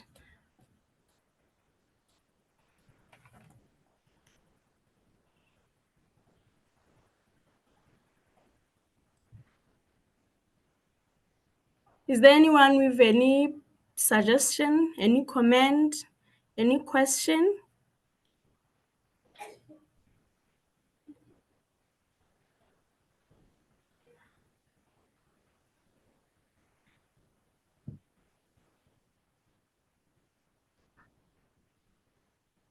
Anyone? Yes, thank you so much. There's somewhere he said reducing the high dropout of female learners in upper primary. And I was a bit interested hearing how, because I know in some different families, this dropout case is beyond the capability of the student and it's beyond the gender. And then it comes to the family initial, like in the family where they come from. Probably the conflict in the family, like the poverty or like limited financial capabilities. So how are you going to reduce the high dropout of the female learners in upper primary? Like how is it going to, like what's the approach? If you can clarify it a little bit. Okay, thank you. You know, there is several reasons why these learners are dropping out. If you go particularly in our data of 2023, there is an area of early marriage, or that is to say pregnancy from the school. That is one of the areas we need to focus on it seriously, because there are several reasons that make the learner to drop out. But others we can capture quickly, like you find the pregnancy in school, You find that some people who come deliberately and then they marry off the girl in situation in our country. Yeah, we shall address that. That is one of the area. We know there are several reasons. Thank you. Thank you. Does anyone want to say a word? Okay, Eric, I see you are satisfied with the thumb up. Who wants Hello, to comment? can you hear me now? Yes, please proceed. Thank you. This is Petros again. And Yes, I'm very Petros. happy. I'm very interested with his presentations, his plan, except an issue on 2 points. One is the retention and dropout issue. Is these things, I thought that these things are because of multiple factors and needs multiple responses. Can it be managed by an individual action plan and the COP? Because dropout issues, retention issues are an aggregate things that needs time, resource, and the collaboration of many actors, including parents, students themselves, and the school community. And plus, the other point is the scope. We said at national level. Is it possible for him to address these issues at national level? Can it be manageable? Because at the end of the day, he's going to count. Thank you so much. Otherwise, the plan is good. Okay, can I respond?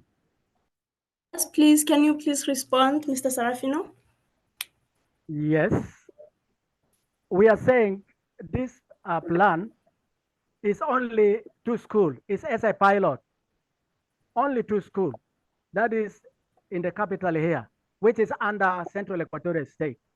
We look at that school, and after that, and then we go on, and then we see the result of that, and then we continue going on slowly. That is one. The second point is, of course, as I mentioned earlier, we are engaging the state because where the capital is, where the national is, this is one of the state, which is Central Equatoria. We're engaging them, and then we're engaging the school in order to, implement this the activity.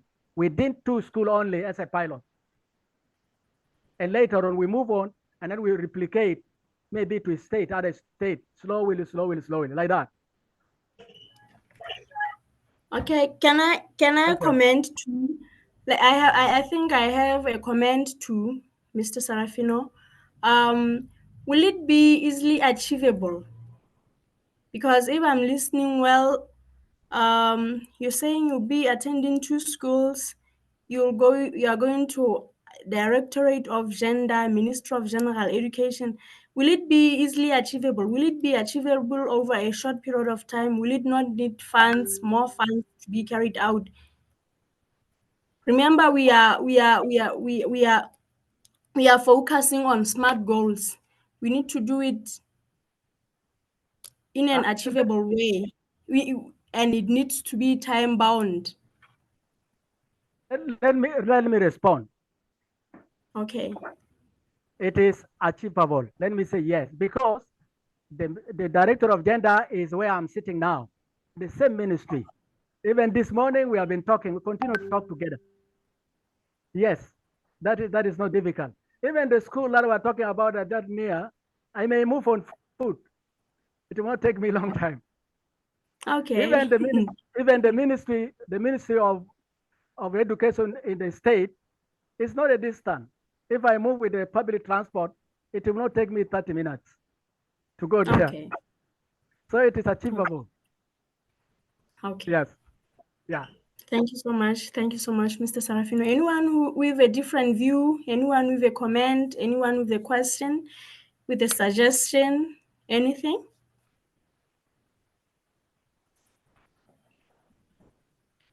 If there is nothing more, I had like Mr. Skelekele Hekwa said he wants to present the improvements he has on the work plan he has. Mr. Hekwa, over to you. Matsudi, so I was just wondering if Sarafino would like to update the dates for this, because on his action plan it says April through May, but we're already end of April. That was my only question to Sarafino, is if he wants to update the dates.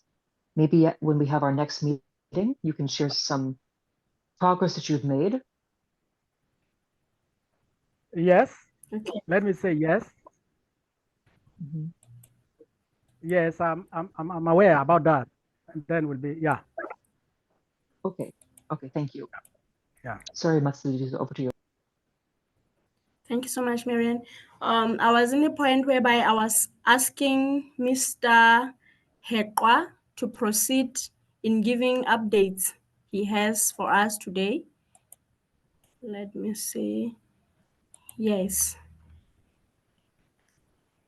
Ndate Hekwa, are you there?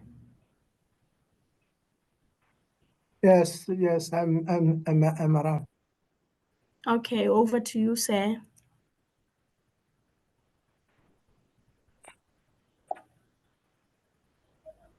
Yes, can you scroll it down so that I can read my updates are down? Or I can just start here to indicate that my action was to collaborate with the Ministry of Gender on gender issues. My main duty is to design, review, and develop curriculum. So I wanted to make our curriculum to be gender responsive. Can you go down so that I just highlight? Yes, from here. From the last time, I indicated that we agreed with the agenda to draft, for me to draft a program for awareness program. So on the 4th, I drafted the 2-day program for the awareness session. Then on the 9th, the gender ministry returned the modified draft program that they have inputs on their agenda issues. On the 15th, I forwarded the program to the director. Then we are just having, we have to finalize the dates for the 2-day awareness session. We should have already done that, but it's just that people are not around when you want to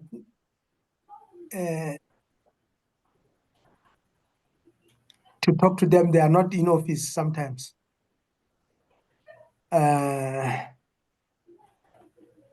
So maybe next week we will finalize the dates for the 2-day workshop. Then next time maybe I will inform you about the workshop, the dates of the workshop, actual workshop, or even if it has happened, I will update you on how the workshop went about. I think I'm done. Based on the action plan that I put forward earlier on, I said I'm going to collaborate with the gender. I believe I've collaborated up to this point. We have agreed on the awareness. They have seen the necessity to work with our department to put the gender issues into our, but we will have first to start with the awareness of the officers. So that one we have agreed to do in this 2-day workshop. Then I will update you on the actual dates of the workshop or the workshop itself. I thank you very much. Thank you so much, Mr. Hekwa. Do we have any comments on what Mr. Hekwa has just said? It was just an update on how he's going on through his work plan.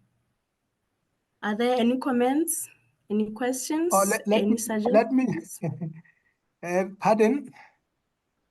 Okay, Mr. Heko, you can go on. Yeah, I'm just asking Marian, should I have the draft program as an evidence as well, uploaded? Just my question, Marian. Thank you. Yes, I think that's a wonderful idea.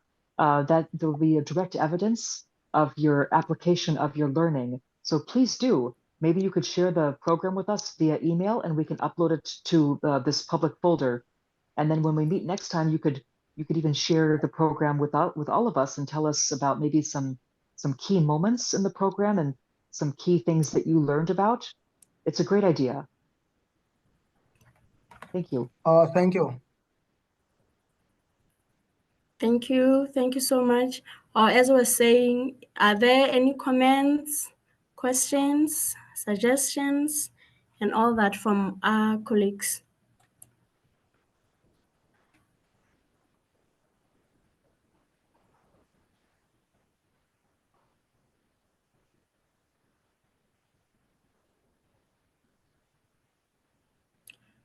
Okay. From the chat box, I've just received a message from Phyllis. Is it Phyllis? Phyllis from Kenya, whereby he says, "Hello, I had one that I can share, even as I plan to review it going forward. I request to be assisted to project it from what I shared. I'm using a phone. It drained heavily. Power is down." Mr. or Mrs. Phyllis or Phyllis from Kenya, can you please unmute your mic and try to clarify what you're saying? Yes, thank you. I had come up with my idea, the idea on responding to this, the action plan. So I was just requesting if I can share what I have. Even as I think of probably reviewing it after your inputs. Yes, I am not able, I don't have a working laptop. We have floods around, but and the power is a challenge. But I can talk from my phone, the one that I'm using. Is that in order?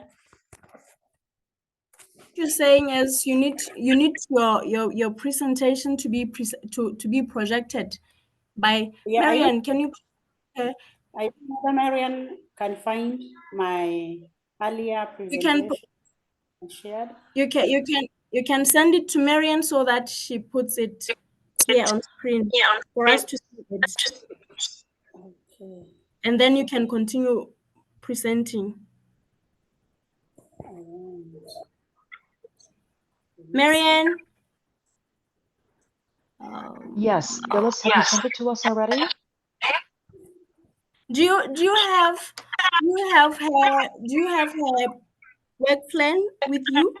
So that maybe if you have you project it so that she presents. I have the shared earlier to the kids email. Okay, let me check. KIX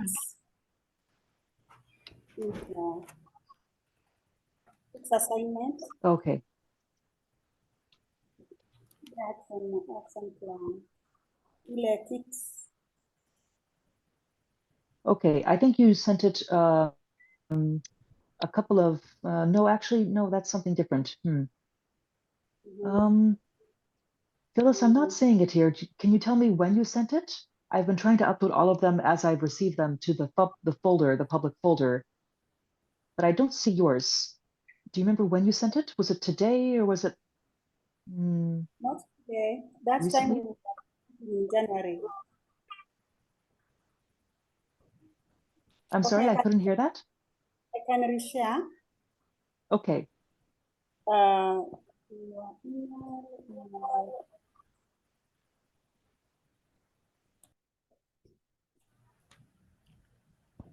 you still there? Yes, please. The email I okay. Marianne.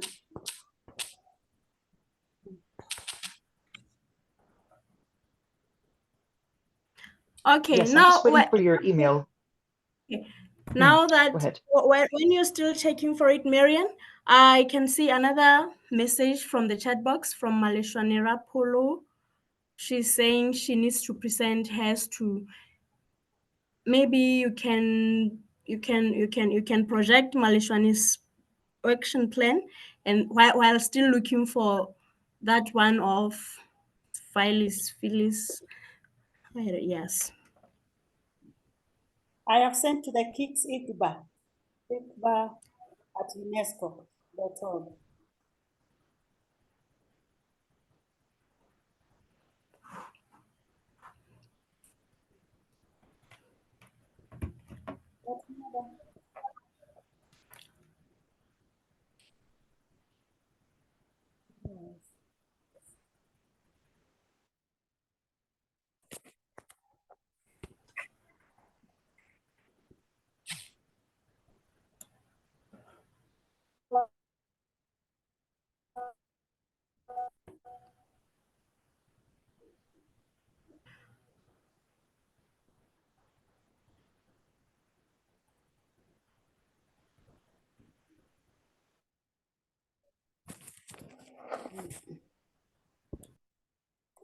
Okay, Phyllis, I'm still waiting to receive it.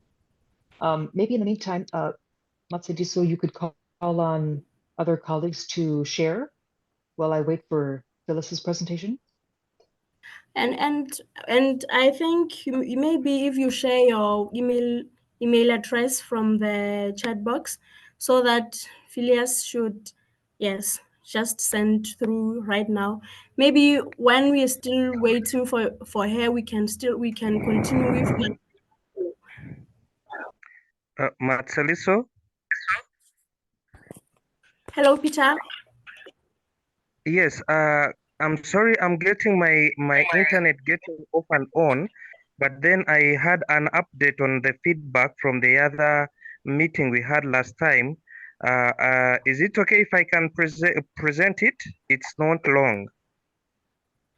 Okay, let me check first with Maleshwanera Polo, and then after her presentation, maybe you can come. Or maybe if she's still not ready, you can go and then she comes after you. How does it sound? So you are checking on her? Let me check on her. Maleshwani Rapulo or Rapulo. Are you okay? Are you ready to present?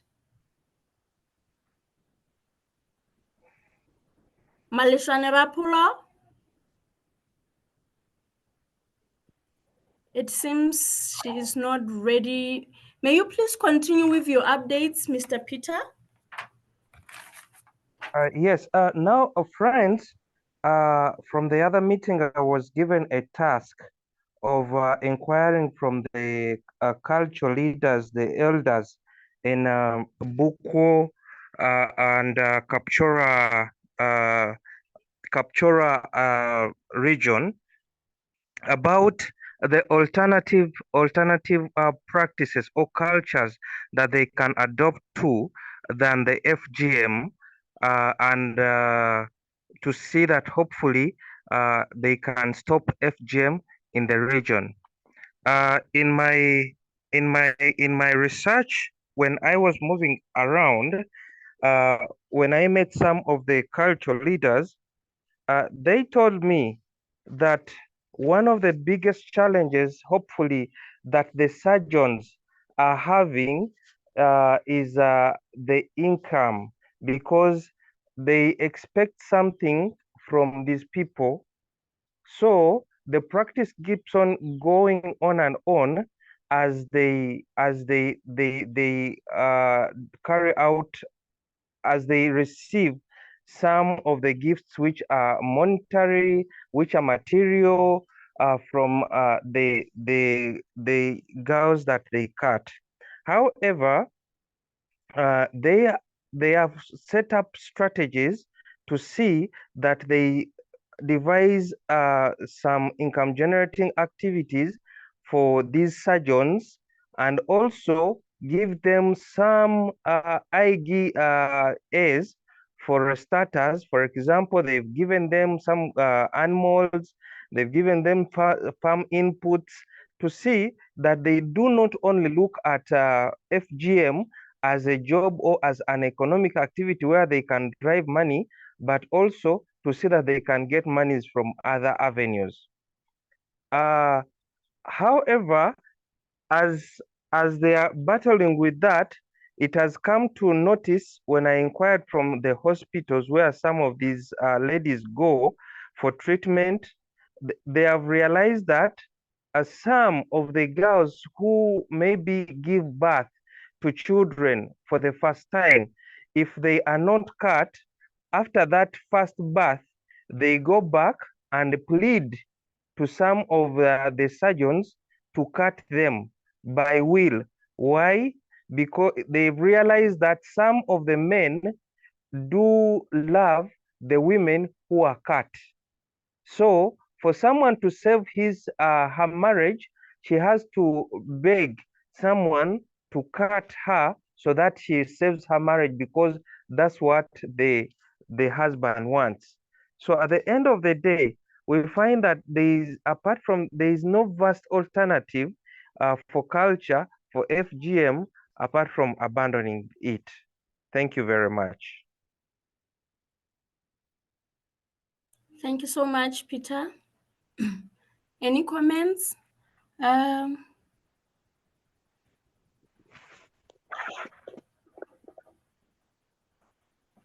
Any comments from what we've just heard? I realized that your presentation has just been projected now. It was not there while you were still talking. Marianne, your hand is up. I just want to thank Peter.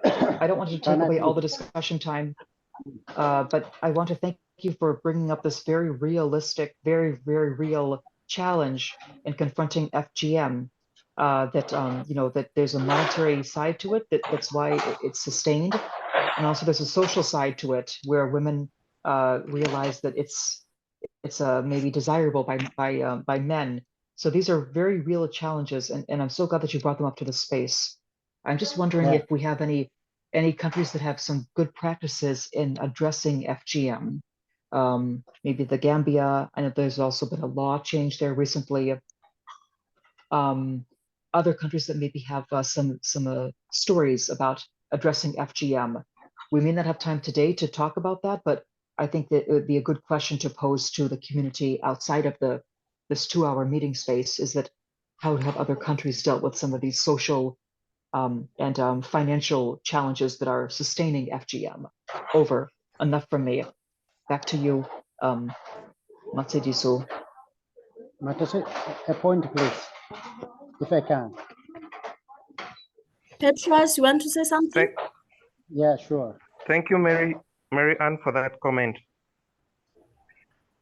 Okay, Petros, over to you. Thank you so much. Peter has come up with a very interesting topic that many women are suffering from, many girls are suffering from. And I think many African countries share this. And as Marianne said, this need to be an agenda to discuss, because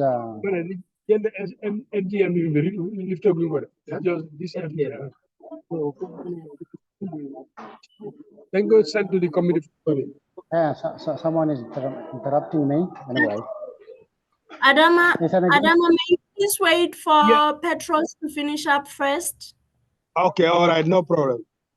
Thank you so much. So Petros, I may feel you... Yeah, I will make it very short. This is a serious challenge that needs the intervention of elites, political elites, even different scholars need to work on it, because this is an African problem. We approached it through the community itself, and it needs any scale intervention, huge planning, and it's a serious agenda because it's related to marriage, it's related to the life of the woman and the men as well. The men preferring those who are cut down, they don't have reasons, cultural issue. So the intervention must be very high. I don't know if Peter can manage this, but it's interesting issue that we all need to be concerned with. if we are working and talking about the issue of female, women's equality, girls' equality, and equity. So thank you so much. Anyway, I want to pose this question, this idea, not question. Thank you so much, Petros. Adama? Yes, I just wanted to say, I mean, this issue of FGM, which is made mention of, I mean, in the Gambia, the law was passed sometime about a few years ago by the former president, but then of recent, there's a group of religious people who are also coming to challenge that in the courts, and it was referred to the National Assembly, and this assembly were divided into a committee that is currently reviewing and to advise. So as we speak, the law is still, I mean, in existence, that it is banned, but like I said, we have some interest groups that are trying to challenge it. You know, but it's a group to do with some religious fanaticism too. I mean, that's my own perception about the whole thing. We just hope that they will not succeed to get the National Assembly to lift that ban. Thank you. Thank you so much, Adama. Thank you very much, friends, for those encouragement and insights.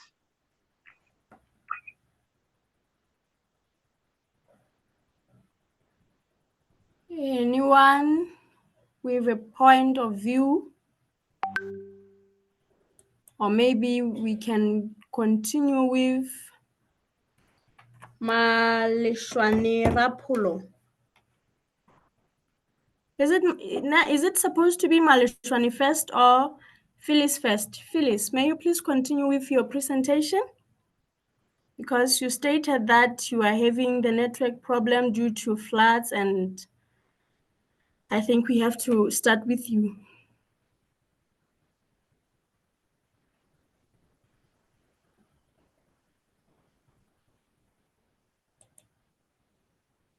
Phyllis?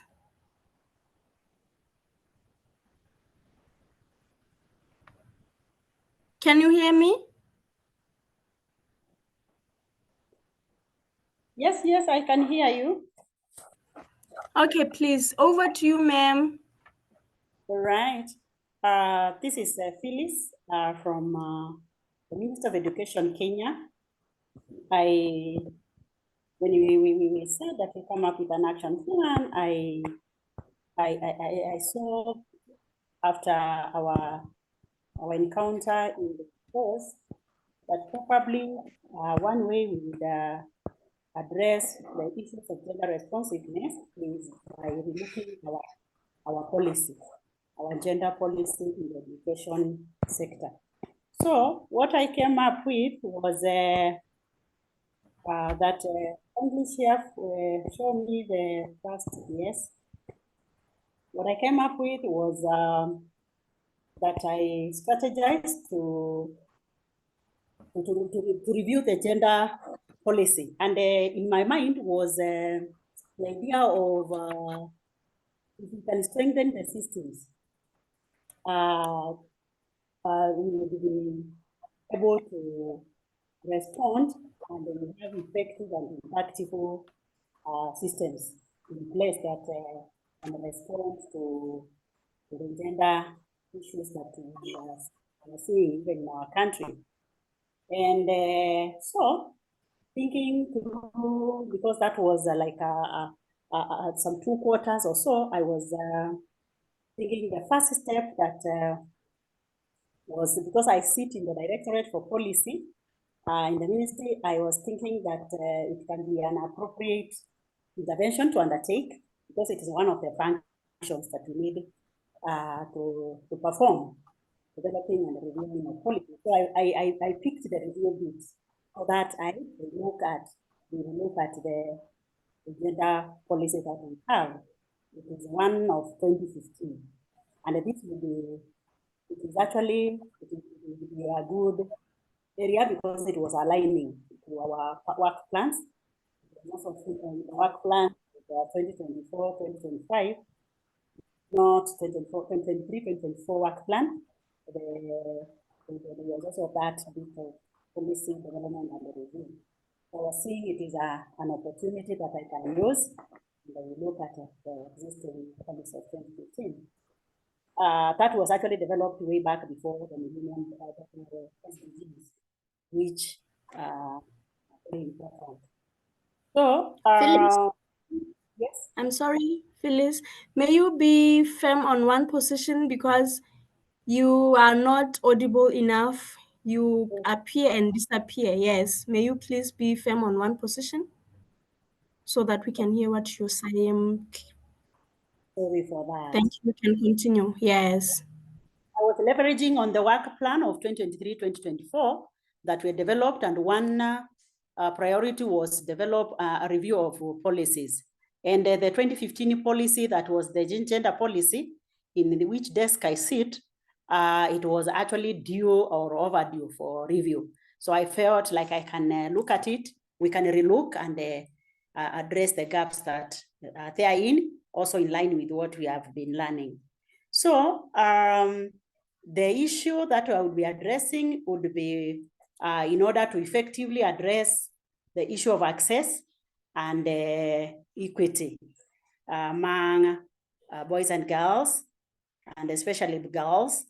And we would do so by addressing the gender barriers that emanate from socio-economic factors and cultural norms, as well as regional disparities. So in so doing, we would be able to do this or review that policy by organizing programs that some of them will be workshops and the sensitization forums, in order to inform or to make the policymakers, educators, and others who are implementing the policy by sensitizing them on them and so on the same. And that would require that we probably come up with some written materials like a manual, a training manual, and the like. So the stakeholders that would be involved in this process were our own principal secretary, who is the accounting officer in the ministry. And even before we go to the accounting, after I do the concept note, I was to forward to him for his approval. And I'm speaking like this because already some of these processes have already been done. The concept note has been approved, and a number of steps have been undertaken. So another stakeholder would be very important in this process would be the director. The head director in policy partnerships. And so you would also need to forward that to the PS before the PS approves of it. We would also liaise with the partners because the directorate majorly is funded by, we actually, like you see, we call it the Directorate of Policy Partnerships. We have collaborations we promote collaboration and the partnerships. So some of these are partners that we have already mapped who have interest in gender, and they support the processes, including FAWE, the Kenya chapter, among others, and also UNESCO, the regional office in Kenya. So they have actually, the UNESCO regional office was behind the development of the one that we are reviewing, the 2015 edition. And therefore, we shall be also, we have mapped the partners, and so some of those are the stakeholders that would be very key in making this process happen. So, and because they will also be part of the resources that we will be in need of. So that is the idea that I had, and I wanted to share to see whether it is doable, because here we are talking about action plans that we can achieve even at our own, where we sit. And therefore, some of these maybe I need some feedback on whether this is doable. I think there's another row down there. There's a row down there that also will identify, the policy of course is going to identify the gaps, and we shall sensitize the concerned about what we have identified as our gaps. As we speak, I wish I had my laptop. I would have shared some of the gaps that we have identified for your support, so that you can probably also help me sharpen the same as we review this policy, because we are talking about addressing we will access issues, and we have identified some of the challenges as being issues to do with regional disparities and economic challenges. So we are thinking of advocating for scholarships, yeah, for the marginalized. And as we speak, actually, some of these interventions are part of the priorities that we have as a country, and I think they can align well. So yeah, we shall also have mentorships. And mentorships, of course, they are part of they are very important, because we are seeing fewer girls enrolling in STEM. And so we are thinking mentorship is a very important intervention. We shall strengthen mentorships as a way of, we shall advocate for that through the policy. We shall also advocate for the dignity kids, provision of dignity kids, and the low-cost boarding schools, because of the distances to schools, and especially for girls and the threats that come, the challenges that they face because of the distances, and especially in the hard to reach places, as our regions. So we are putting that in the document, the basic document that we are reviewing, that and also expand. Please.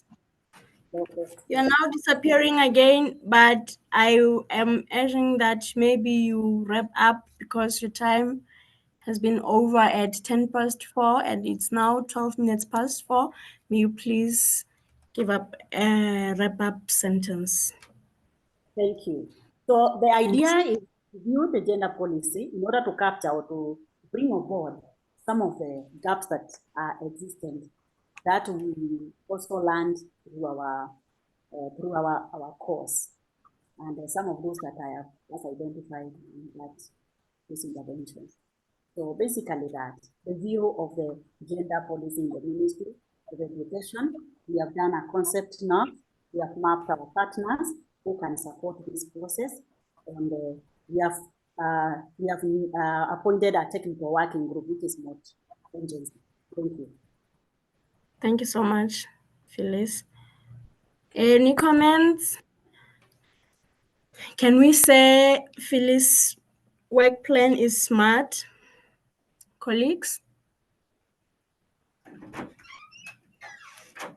Can we consider Phyllis' work plan smart? What can we say? What comments do we say?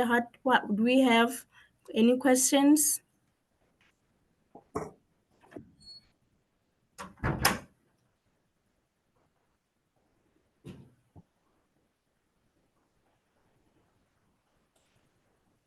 Is there anyone with a view?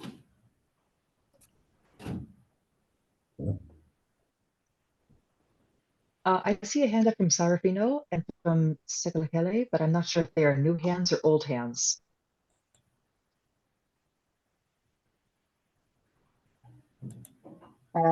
Maybe. Let me thank. Yes. This is Phyllis. Phyllis. Yes, Phyllis from Kenya. Phyllis' presentation. Thank you very much for this presentation, Phyllis.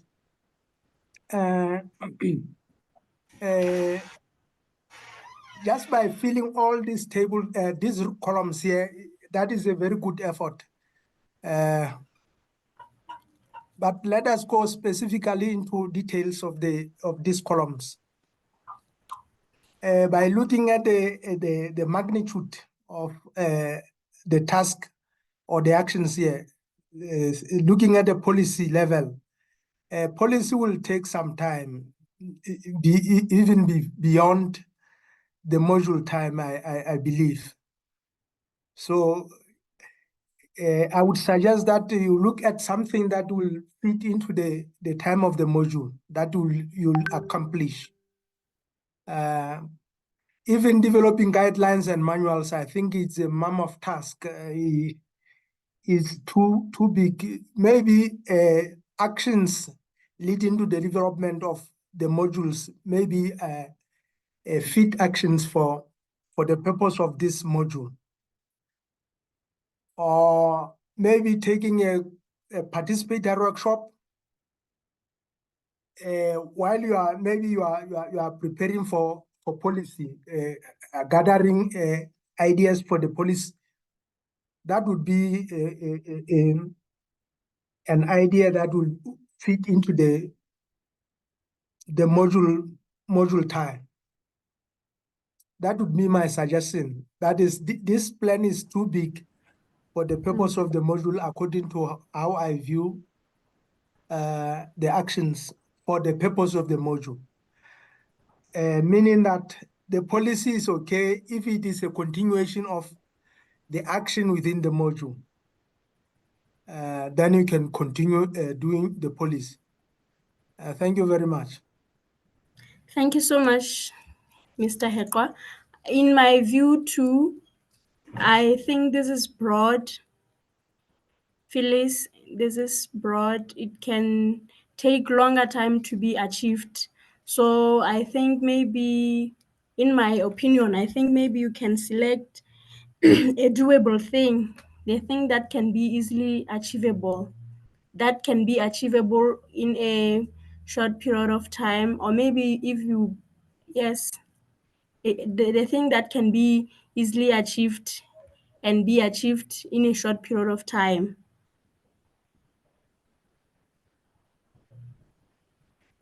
Okay, we also had Mr. Sarafino to have a comment. Okay, thank you, the presenter. Thank you for elaborate presentation. My suggestion when I look at the two activity policy review and then building the capacity of the leaders on gender responsive budgeting, this is too broad. Because you are put here, you say by June, meaning that from May, because already April is finished, it means that remaining only 2 months. These 2 months, this activity will not be possible. I suggest you look at this capacity building for the leaders. Maybe for a period of 1 month or 2 months may be possible. But for doing both this, it is elaborate, it is too much. This is my suggestion. Thank you.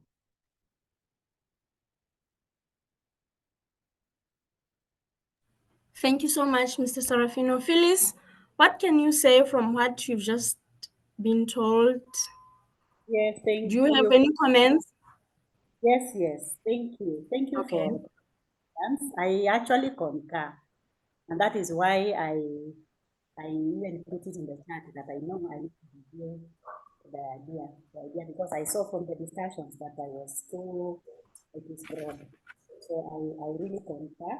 And I don't know how you feel because like I think if I had my laptop, I would show you one of the steps. Maybe that one is that vice speaker could stick by it, where we actually did. I did some desk review on the gaps. Is that satisfactory? Where I did review to identify the gaps and come up with a strategy, the thematic areas that we can address in the next policy. Would that be responsive enough for an action plan? Okay. Though sometimes you are inaudible, but I think I had part of your comment anyway. You said you concur on the points they've just given. Okay, I think we're running out of time. Maybe if we move first to... I was asking You can hear Okay, me what's now. yes, I I was can hear asking you. one part or one of the things that I was doing in this process of TOAS review is a desk review on gaps. So is it in order if I now concentrate on the action plan to focus on the would-be thematic areas in the new policy, the one that we are reviewing? Is it in order if my action plan focuses solely to come up with thematic areas for the review, in the reviewed policy? Phyllis, may you please write your question on your chat box? I will read it aloud so that everyone can hear it. Now, when you're speaking, I don't know, maybe it's your network or what, you are being inaudible. Oh, maybe if sorry. you write it, yes, Okay. maybe if you write it, and then I'll read it, and then we talk about it as a group. Yes. Yes, thank you so much. Thank you so much, Phyllis. May we please move to the next presenter, Maleshwane Rapulu. Are you ready?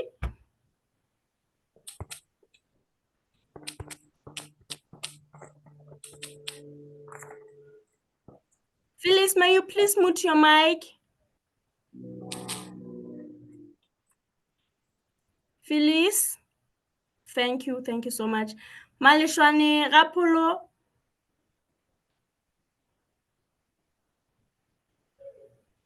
Maleshwane, are you still there?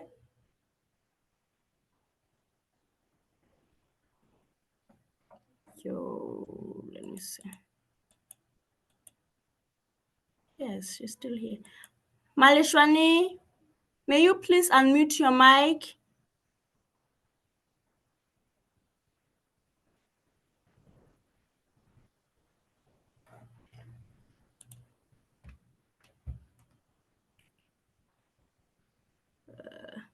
We cannot hear you from this side.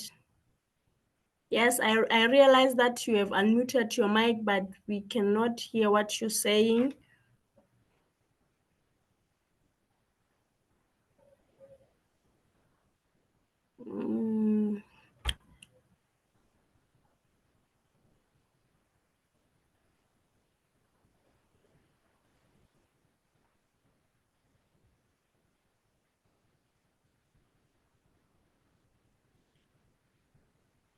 Maleshwane, can you speak now?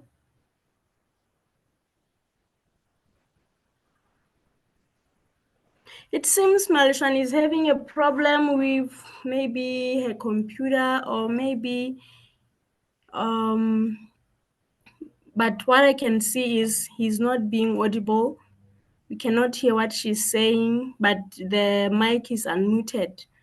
Marian, what can you say we should do from now? Because I think she was the last person to present.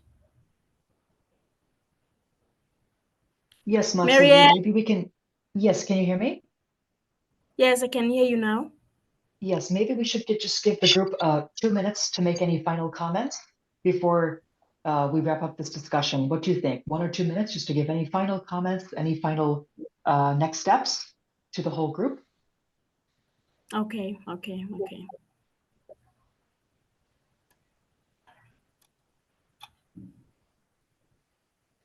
Let's.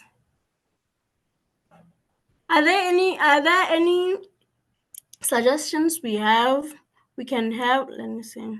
Peer preview.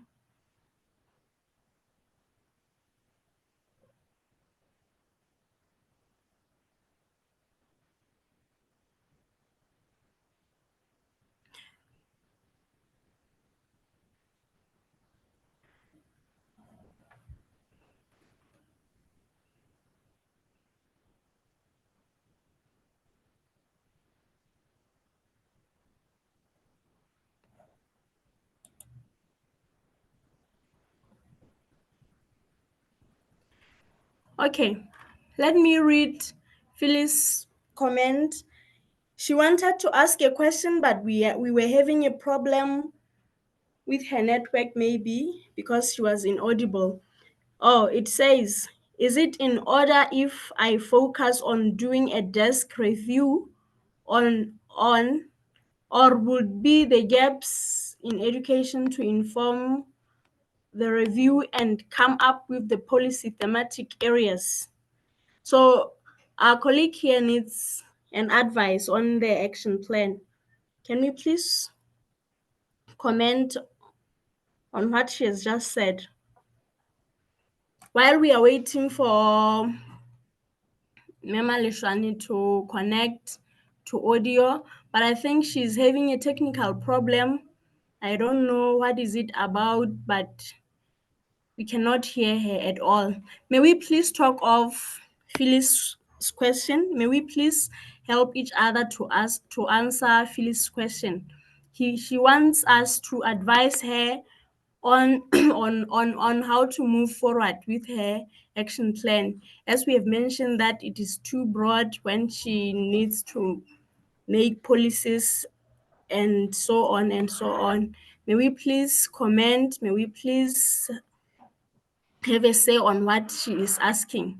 She needs an advice from us as colleagues.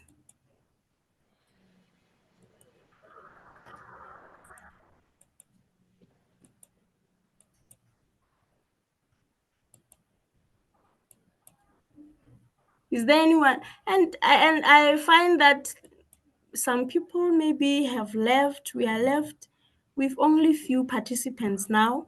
Marian, are you aware of that? Yes, I know, because we've gone so over time. We had such a great response today. We had so many people that wanted to, let me turn my camera on. Yes, we had so many people that wanted to share their action plans. It's so good to see this discussion, but I realized that, we're almost half an hour beyond time. So I would recommend that we try to wrap up Okay. there's always going to be another meeting. Maybe we can have one after 2 weeks, 3 weeks, in which you can share your action, but you can also get feedback via email and on the WhatsApp group. We don't have to just do everything only in these 2 hours. All It's a together. Yes. community of Yes. people. Okay. Yeah. Maybe we can take this one and work over it when we are relaxed. This question of Phyllis, and maybe now that Miss Malishwani is having a technical problem, maybe we can proceed to the next steps and hear on and discuss on when to meet and who is our next discussion leader and such and such and such. Yes. I think maybe we go to the next step so that we finish up.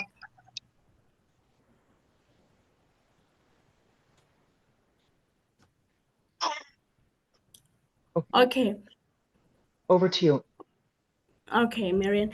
Oh, okay. So I don't know, maybe now that we are little, now that we're not as many as we began, but I still think we can come up with a decision on what we can be discussing in the next session. What maybe are you expecting us to be discussing in the next session? Colleagues, do you say we continue with the presentations? Do you say we give out the updates on the progress that we are making, or what do you suggest we do in the next session?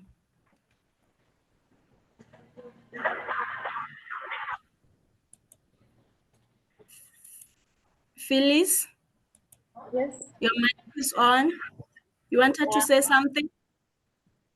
Okay, because we are still in the yet to polish the action plans, it will be too much to ask if we just continue this so that eventually we are there, we have smart action plans. Yes, we have presentations for those who have not polished their action plans starting. Okay. So if I hear well, Phyllis is saying that next time we should people who have not presented their action plans should present, and people who have updates should update. Okay. Is there anyone who goes against that? Maybe by a show of hands, we can see people who concur And maybe the ones who concur, they raise up a hand, and the ones who are against can show let me see the emojis we have here. They can show this reaction.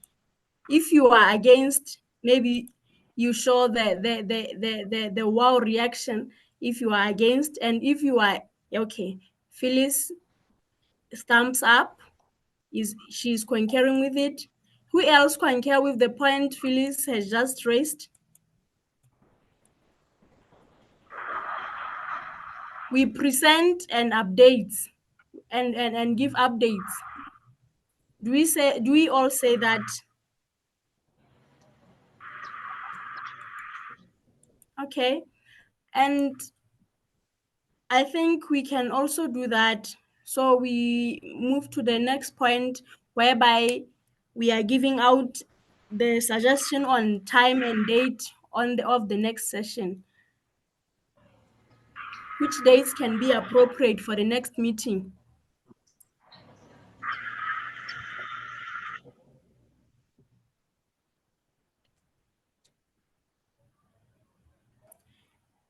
The dates for the Usually we next do meeting every 2 to 3 weeks. Should we, colleagues, what about several weeks from now?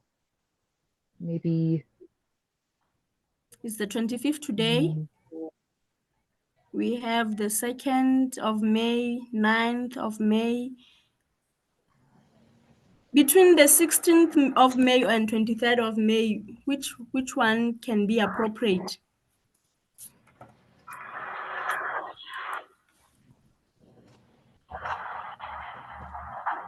Anyone? What about the 16th? Okay, I think the 16th will do too. Is there anyone against that? Marianne, the 16th will be okay.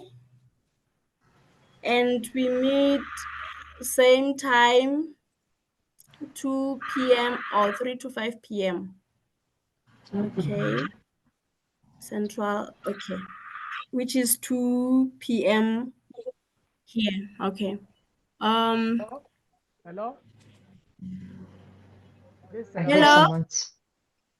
Hello? Yes, this is Sarafino. Yes, Sarafino. Any suggestion? I'm suggesting we should give enough time. I'm thinking it should be on the 23rd. On what? Pardon? 23rd. 23rd of May?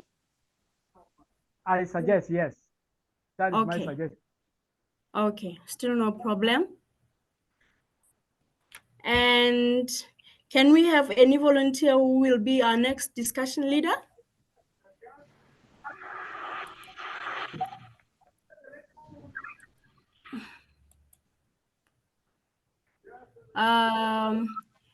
Mr. Hep, okay, let me say, Marianne? Yes. Now that people are few, may you please help me in the selection of the next leader? Yes, yes. I think that those who are still here are maybe the most dedicated people. So maybe someone from Yes. amongst these few. I think this is a good chance for a man to be the next leader, because we had a woman this time. Mr. Sarafino, would you like to lead the discussion since you've been so engaged from the beginning? I think mine should be next time. Yes. So you're okay with being the discussion leader on May 23rd? No, because I have some engagement. I may delay and something may happen. Ah, okay. Yeah. Okay. But We still we, have you know, Skele. We still have Mr. yeah. Skele. Yes. Let's hear from him. Finish.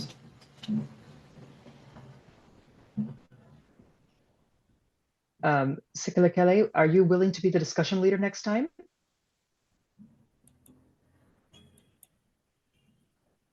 When is the date of the discussion? May 23rd. 23rd of May. 23rd. Yes. I'm not sure about the itinerary. We are busy now. We are going to be busy.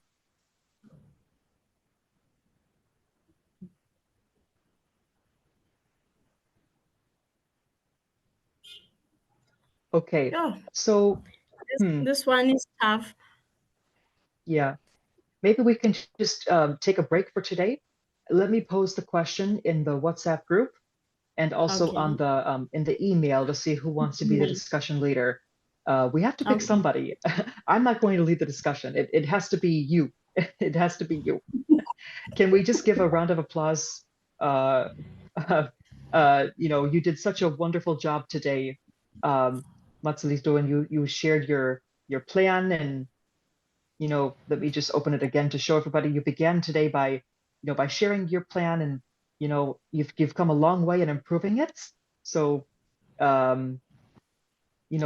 thank you so much, Matsudisu, for your leadership today, and thank you everybody for joining the meeting. We'll see you on May 23rd. Thank you so much, Marianne. Thank you. Thank Okay, you. and all the links are in the chat box. You can see everything here. Let me share one more time in the chat box. Okay, the WhatsApp group, the community resource folder, everything. Okay, see you on May 23rd. Yeah. Bye. Bye, Bye, everyone. Marianne. Thank you for a Bye. great Bye. meeting. Bye. Bye. Meet again. Bye. To meet again. Till we meet See you again. soon. Bye.